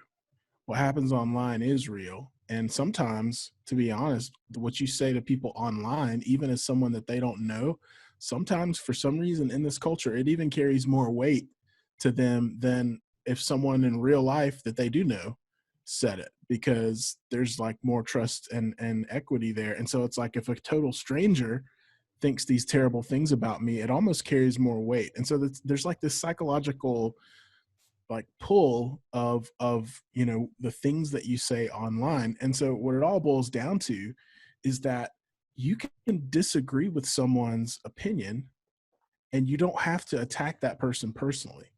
You can disagree with something someone does and you don't have to call them names, and you don't have to like talk about their family or them, their intelligence or anything like that. And I think that's where the line gets crossed, and everybody takes it a different way. Some people ignore it, which is probably the best thing to do if you can. Just block the person and move on, because the world's got enough like turmoil and disagreement in it. Just block it and silence it and move on. Some people engage in it, and it becomes this toxic situation where if you attack me personally, I have to attack you personally. And it becomes this like push and pull and this like really toxic downward spiral. Some people just take it to heart. They dwell on it, and you have no idea how it impacts them. And so like, just in the spirit of human decency, I think it would be in everyone's best interest to just learn how to disagree in a civil way. I mean, I saw it today. I mean, I saw both sides of the spectrum. I mean, AEW Double or Nothing was last night, and there was people that said, wow, that was the best pay-per-view I've ever seen. And then there was people that said that was the worst pay-per-view I've ever seen in all of wrestling. And there was some of them that their response to a disagreement was, you're a moron, you're an idiot, and you don't know professional wrestling. But then there was the people that were actually civil, and they just said, well, I actually loved it, And it's people like that are able to actually engage in a constructive conversation about pro wrestling or whatever you're talking about, even politics. We see it in politics, not to go back there. But it's like, as soon as there's a differing political view, it's like you have to bring that person down as a person. And you can attack someone's view or their opinion without attacking them as a person. And if you don't feel like that you can do that you don't have the tact or the capability to do that, then just shut up, because you have no idea where that line is for every single person. And so it's just not a risk that you need to take, especially not in 2020, not with everything else that's going on in the world. Just take a step back and think to yourself, is this something that needs to be said, or can I just move on with my life and not run the risk of really potentially hurting someone? Speaking of lines, like, I mean, for me, like, I don't know, it's tough. It's tough to take that stuff. I mean, obviously I had like a little thing this week, and this is not all about that, but it's like, if you say something about me, generally, I don't care. Like, it's whatever. But if you say something about my wife, then that's the one, not giving you a target to aim at anybody out there listening that's looking for one. But I mean, like, that's the one I'm like, all right, now I have to be a man and not just take it. You know what I mean? So it like makes me more defensive. And I'm like, you're attacking somebody I care about. I mean, and it's probably not even just my wife. It's like somebody I really care about, a friend or whatever. Like, I would not, like, for me, I know what I can handle. And it's like, and in general, like, somebody talking some trash, whatever, it is what it is. But if it's somebody I care about, it's a different story.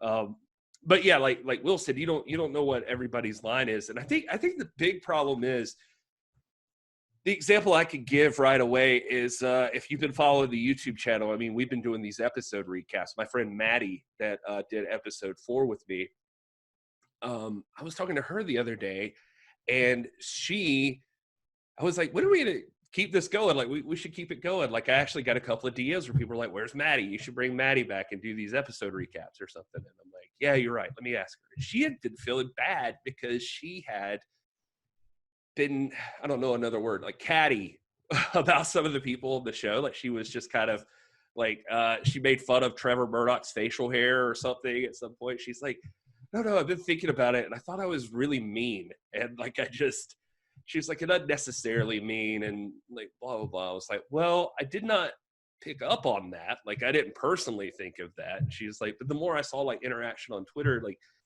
she was like, I just realized, like, you actually talk to these people. Like, these people are like in a circle, like they see all of this stuff, you know? And she's like, I just felt kind of bad. Like, I didn't need to, you know, like I didn't mean to make Trevor Murdoch feel bad.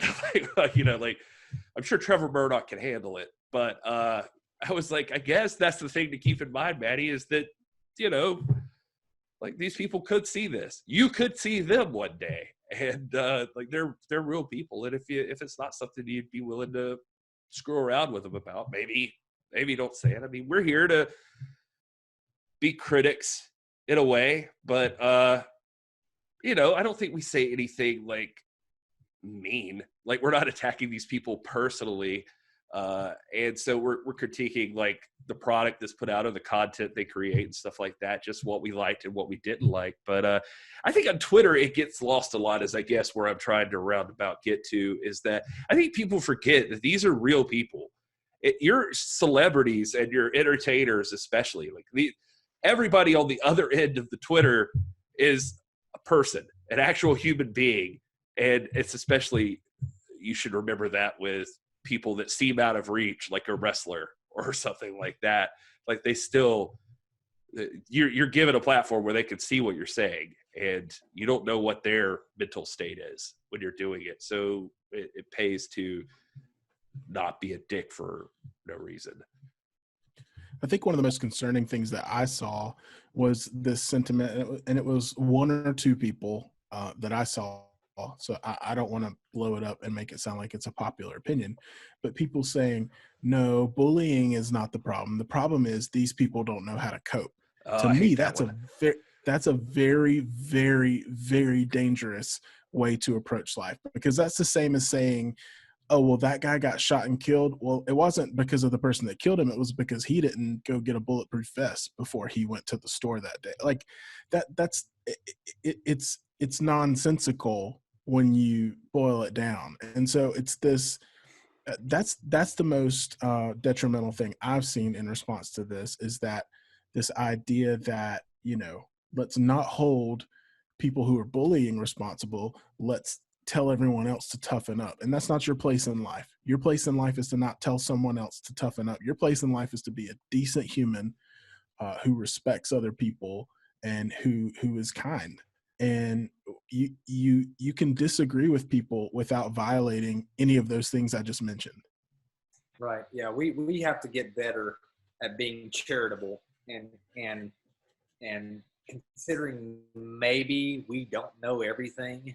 Maybe we can't, you know, I mean, we have to empathize, and I just, like, gosh, it's been such a sad week, man, with Shad. I mean, Shad, I think, you know, his situation was a little different than Hana's, but you know, he went down very heroically, and Hana's is just man, I've been just thinking about this for days now, and I just can't wrap my hands around the fact that someone could say, oh, you toughen up, you buck up. You know, what are you talking about? Mental illness is a real thing, man.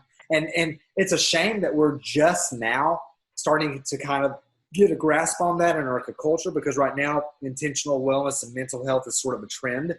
And I think that's a positive trend, because, I mean, I've had friends. I had a really dear friend who had a beautiful family, great job, went to high school together, and something in him, in his psyche, he could not cope, and I'm not here to judge him or anything like that, but you can't just be dismissive and say this and that.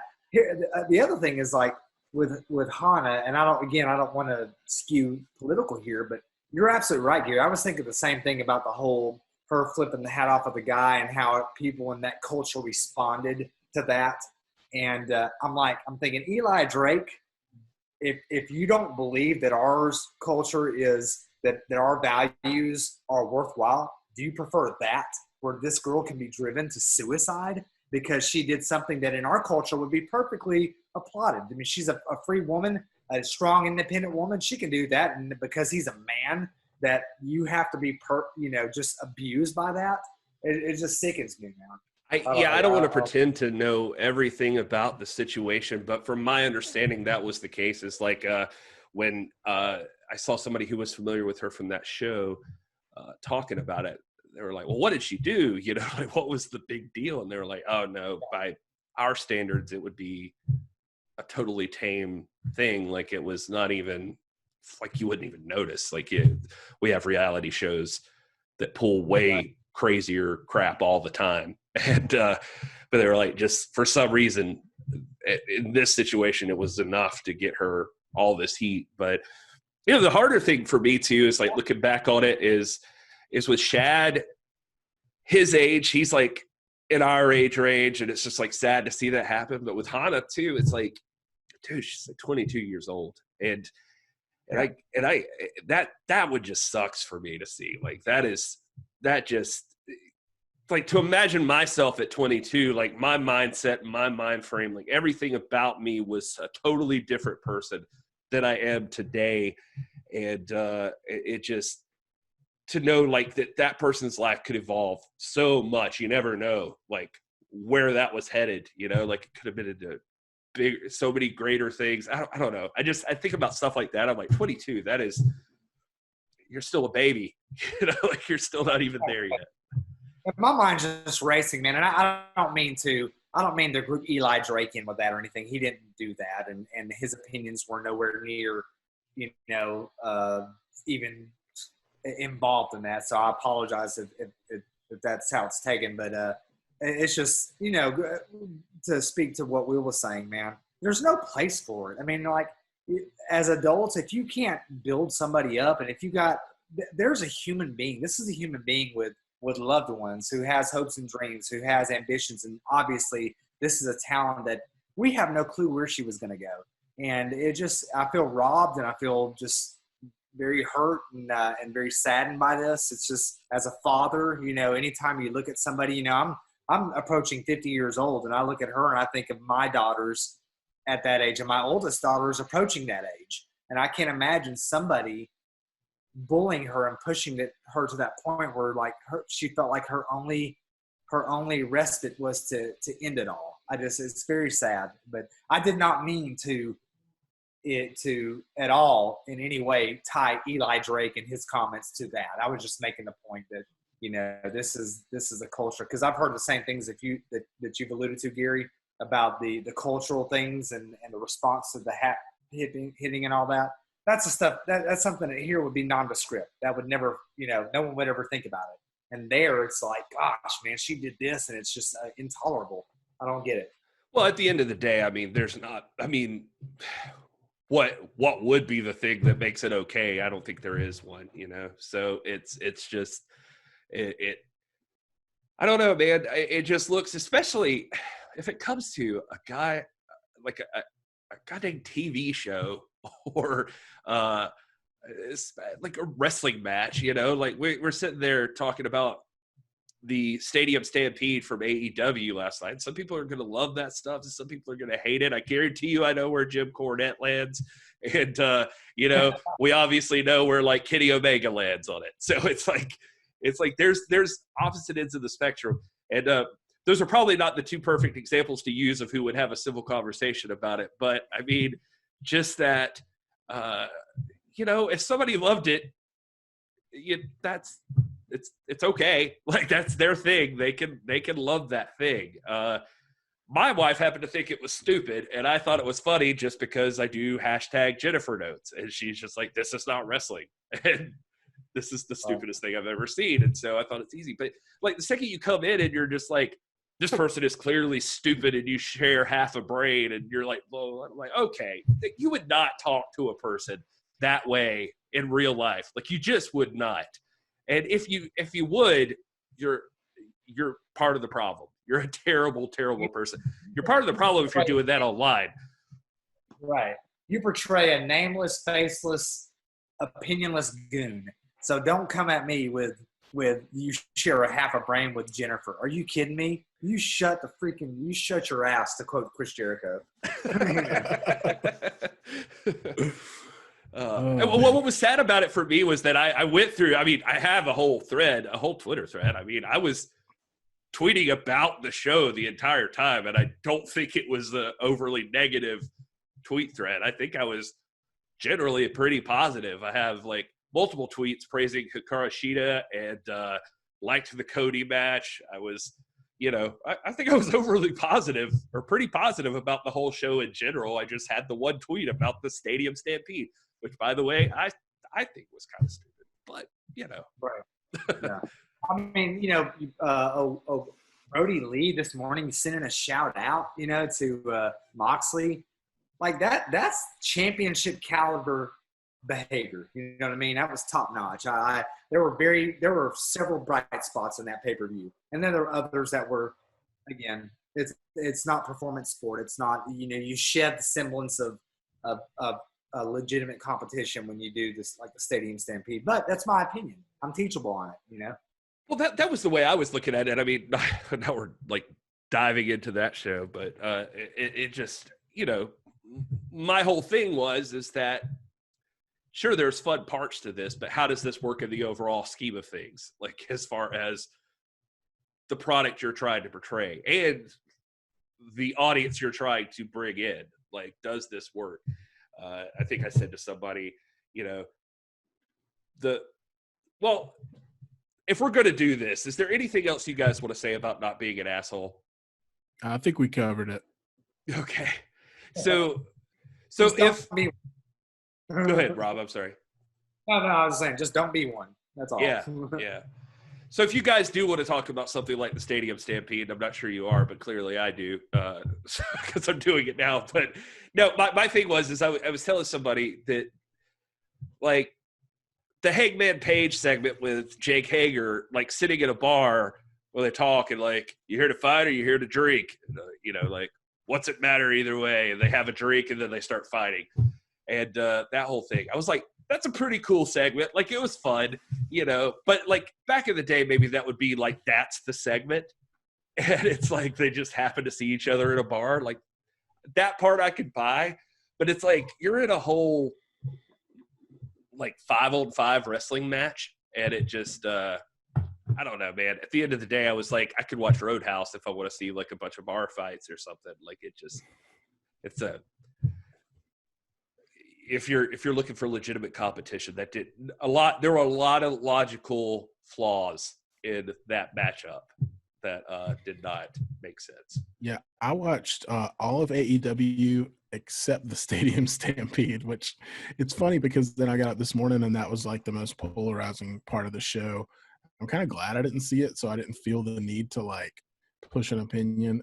But one thing that I was reminded about as I watched it, and the reason that I watched it was because, let's be honest, this is the closest thing to like actual wrestling that we've gotten in the past several months, because I just don't consider WWE professional wrestling, even though it's part of the culture. And as I've said, I keep up with the news and I do follow what's going on, but I have no desire to watch, their pay-per-views or weekly shows. And so this to me was like the first chance of like, okay, maybe I'm going to get some good wrestling. And I got some good wrestling. I thought a lot of it was really good, but I was just really reminded of, the fact that really, I mean, the NWA stands head and shoulders above anything else out there right now as professional wrestling, because a lot of this stuff, just like I said, 3 months ago, I would have been over the moon for Double or Nothing. I would have put it all over. I would have been, geeking out about all of it.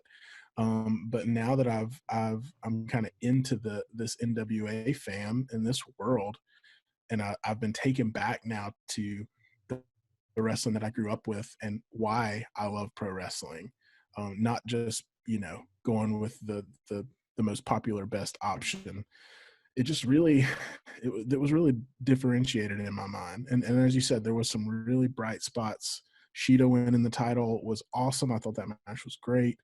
Cody and Lance Archer was great as a whole. There was some spots in there that I wasn't thrilled with and didn't really do a lot for me, but I thought that was cool. But just overall, I was just reminded of the fact that like there really is a big gap between WWE, NXT, AEW, and then NWA, and things like NWA, which are few and far between. And it just solidified in my mind, honestly, my commitment to the National Wrestling Alliance and what they're about, the product that they deliver. It's just it's a different product, and it's honestly a shame that it's lumped together as part of the same wrestling culture, because it really feels like something completely different to me. And so, while I enjoyed it, it's the same way I would enjoy an action movie versus a comedy. I can enjoy both of them in different ways. It's just knowing your audience, and I guess they do to an extent. And I guess we may not be it, which is fine. We talked about a segment prior to this, guys, where we mentioned we might do a putting it over and burying it. Did you all have something for that? Did you want to do that? Oh, I can think of something. Rob, do you have anything for that? Oh, I got a lot. All right. Well, let's, who wants to go first? We'll do a putting over and burying. This was Will's idea, so let him go first. All right. Will's going first. All right. So I'll put over for the week. It probably changed mid-conversation, but I'm just going to put over Crimson because I think the exposure that he's getting from this Nick Aldis Carnyland show, I think is great. And I think it did a lot for him in my mind, specifically. If I think back across the past week, he just stands out at the top of the list to me as someone that I'm interested in. So I'll put over Crimson. And then I joked about this earlier, but I'm going to bury the AEW production crew for showing Mike Tyson yawning during the Cody match. They cut. I don't know if y'all saw this, but they cut to Tyson sitting ringside holding the belt during the match, and it was as he was yawning, and I was just like, "Oh God, come on!" Someone in the back was not paying attention, and I thought that was hilarious.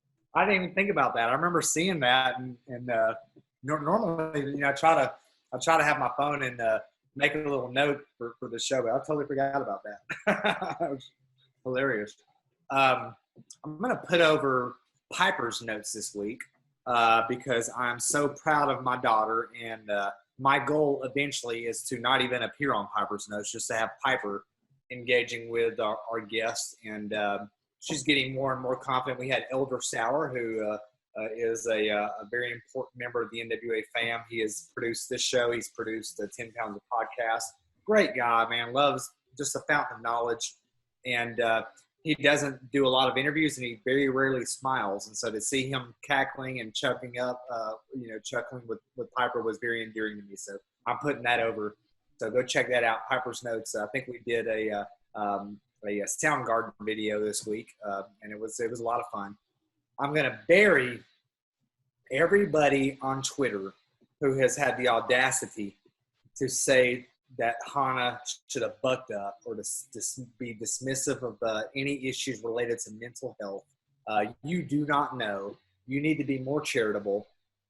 You don't know half of what you think you know. And so remember that these are human beings, and they live, move, and breathe just like we do, and they deserve your respect as human beings. I also want to bury just about 10 minutes of the Eli Drake show. All in all, I like.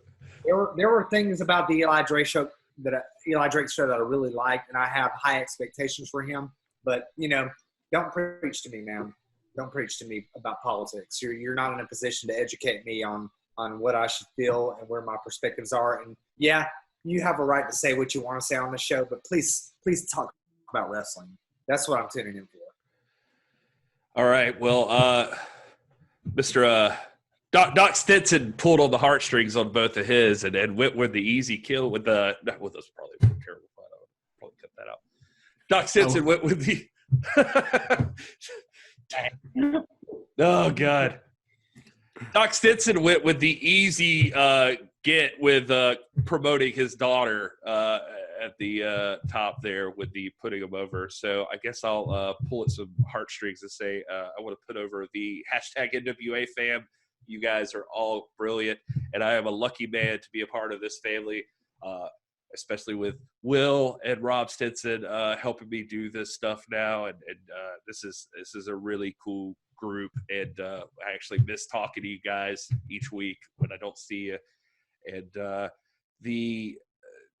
and also I think Will mentioned he might do this earlier, but he didn't say it. But I'd love to put over Eddie Kingston too, just for his promo at the beginning of Carnyland.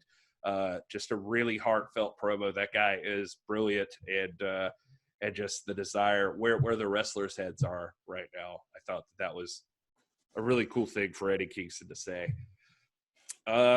The burial, all I can think of right off the top of my head is just to take it back to AEW. The one thing that annoyed me the most in that show, for those of you who saw it, and for those of you who didn't, is this is both the best thing and the worst thing, because what they do is they put fellow wrestlers around the ring and people in the stands, and they chant and cheer, and they seem to be trying to go with what a normal crowd reaction would be, which, by the way, bar none, puts it like so far ahead of like WrestleMania and what WWE is doing. Like the complete silence is BS, but like those people out there, it makes a huge difference, even if it's just 30 people out in the stands. Like it's something, like there's a reaction. That said, again, not a personal attack, but these people all know the business, and it annoyed the hell out of me that those guys and girls were out of the sides and like starting crap with people like Lance Archer, who's walking around the ring, and they're like, ooh, I'm gonna get you, like, all this stuff. And I'm like, this dude is known for like destroying people. You're supposed to be afraid of this person, and that's your job, like, is to make this guy look good. Why are you acting like fools? And it's one thing if it's fans, if Lance can't like touch them, but it's like another thing when it's like Pineapple Pete over there just talking trash. Lance Archer should be able to reach over there and like slap him across the face. Or it's like Big Swole getting in his face, or Billy Gunn or whoever. Like those, I don't know. It just annoyed the hell out of me every time I saw like one of the wrestlers at ringside, like just up in the grill of somebody, and I'm like, all right, dude. Well, you can't like either be a fan or be the wrestler on that side of the ring, but like you can't just, I don't know, just bothered me. So that's what I'm burying today.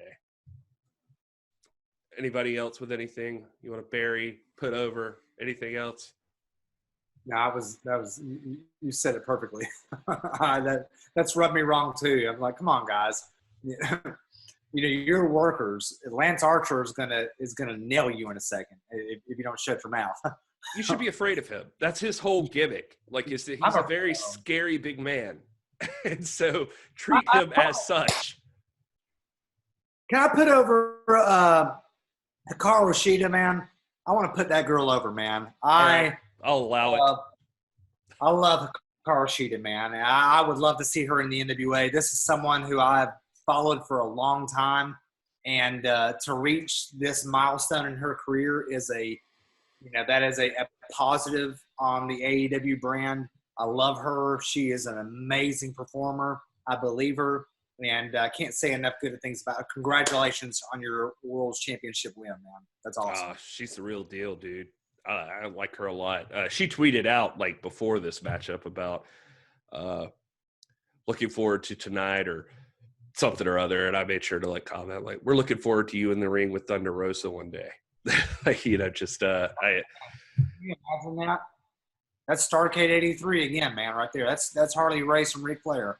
yeah, they'd be great, man. I still want Cody Aldis 3 after seeing Cody. I mean, I don't know, love it or hate it. It feels like the one thing AEW consistently has is that every match that Cody Rhodes is involved in feels important. And it's, been a title match once? Or the world title match once, and then last night, it's like this guy's matches just feel special. And you get why he and Nick Aldis work well together, because they both care a lot about making those matches matter. So I mean, hey man, like I said, I'm not over here just constantly knocking AEW. They've got some stuff I really dig. Lance Archer's a beast. No, and both of them, Cody and Nick both have a sense of history, man. They understand their place in the narrative that stretches all the way back to George Hackenschmidt, you know, and Frank Godwin. They're so well poised and well grounded in the gravity of the role that they hold. And I would love to see Cody Aldis 3. I would love to, man, because these are guys that get it, man. They get the performance sport of professional wrestling as a competition sport. They get it, 100%. I'll put it this way: if I existed in a world where I only had cable television and I didn't have the internet or anything else, I would watch AEW. That would be what I watched. So, for what it's worth. Hey, Brian Cage came in as the mystery competitor at the ladder match. At first, disappointing to me, but it's the first time I've really seen him do anything. That dude's a beast, so props to him for being a beast. But I was hoping for Ricky Starks, so we've technically been put off our game by that. But I think I said to Will on his Hey It's Will Daily, either he was going to show up or he's just really enjoying having fun with playing the free agent. I think I still feel like Ricky Starks is on his way there. And he was watching Wednesday, I guess. he was tweeting about watching it. I'm pretty sure. I don't think I imagined that. No, and he definitely yesterday morning or the night before, I can't remember which, tweeted himself on an airplane and was talking about his upgrade in his seat. So the dude's flying somewhere. He's doing something. And so maybe it wasn't last night, but I still feel pretty strongly it's coming. Yeah. Man, I had a hard time watching that Hey It's Will Daily because I looked in there and I saw Gary's outfit. I was like, hold on now. I was like, come on, brah. Hey, I was trying to help you out, buddy. I was just representing. It was cool, man. It was cool. I was representing. You know what I'm saying? Ain't nothing but gravy cake, baby. You know what I'm Gravy saying? cake. They don't know about that. Gary, they don't know about that. You can't talk about gravy cake. Oh, gravy cake's it's gonna be the thing now. Only Patreon members of This Is the NWA get that. You gotta find that Patreon, figure out how to sign up, and then you'll learn about gravy cake. We got 3 levels. Ain't nothing more over than gravy cake. Guys, do you have anything else you want to add today before we wrap this thing up? I don't. I miss you guys, man. I'm so glad we're hanging out again, and I'm sure when we go off the air here in a second, we're gonna hang out a little bit more, hopefully. Hell yeah, we'll hang out. But as always, thanks to everyone out there who listens to these things. The last This Is the NWA Weekly is already past like 2,500 listens or watches. That's insane. That's insane. Oh yeah. I just want to say, not to be sappy, but thank you guys. Like, that blows me away. Yeah, I have no idea what happened there, but apparently this format worked for last week. We're gonna hope it keeps working, and we are grateful to all of you who listen to us ramble and rant about all things NWA and all things wrestling in general. Let us know what you like down in the comments. Tell us, do you like us jumping into the AEW thing today, or would you rather us shut the hell up about AEW and just stick to NWA? What do you want out of this show? Because we want to make it something you guys want to listen to. Also, don't forget to hit subscribe if you haven't already. because that helps us get in front of more people. Also, the likes do that as well. Guys, we'll go around the room. The show is at the NWA Pod. If you're not already following it on social media, I am at This Is Gary Horde. I am Hey It's Will with 1L on pretty much every social media platform except TikTok, where I am fake Hey It's Will because Hey It's Will was already taken. But I don't get on TikTok, so don't worry about following Somebody me. already took Hey It's Will? Yeah. I mean, come on. Well, I have yet to get on TikTok, so I'm going to try to. My wife is encouraging me to broaden my digital footprint, as quote unquote. She's giving me some professional development here. I'm still not 100% sold that it's not Chinese spyware. So, I've got it. So I'm already all in. There's no reason I'm not doing anything. But just saying, I wouldn't blame you for not. Yeah, they're looking for us. If they take us down, they take down the whole government. Right. You know what I mean? So, you can find me on Twitter at rstinson4, as in 4 horsemen, the number 4. That was purely incidental. Apparently, there are 3 other R. Stinsons out there. Word. You can find me on YouTube at Stinson Vision, but most importantly, like and subscribe to This Is NWA Pod, and that's where we put our content at. And we love this family. And again, we're just 3 guys just having fun. If you disagree with something, that's okay. Don't demean us. Don't bully us. We love you nonetheless. Like all of us probably share different political opinions. We probably share different views, and that's okay. We're human beings. That's perfectly fine. I don't know about you, Will, but I feel like Stinson's just trying to egg us into it, like a political debate or something.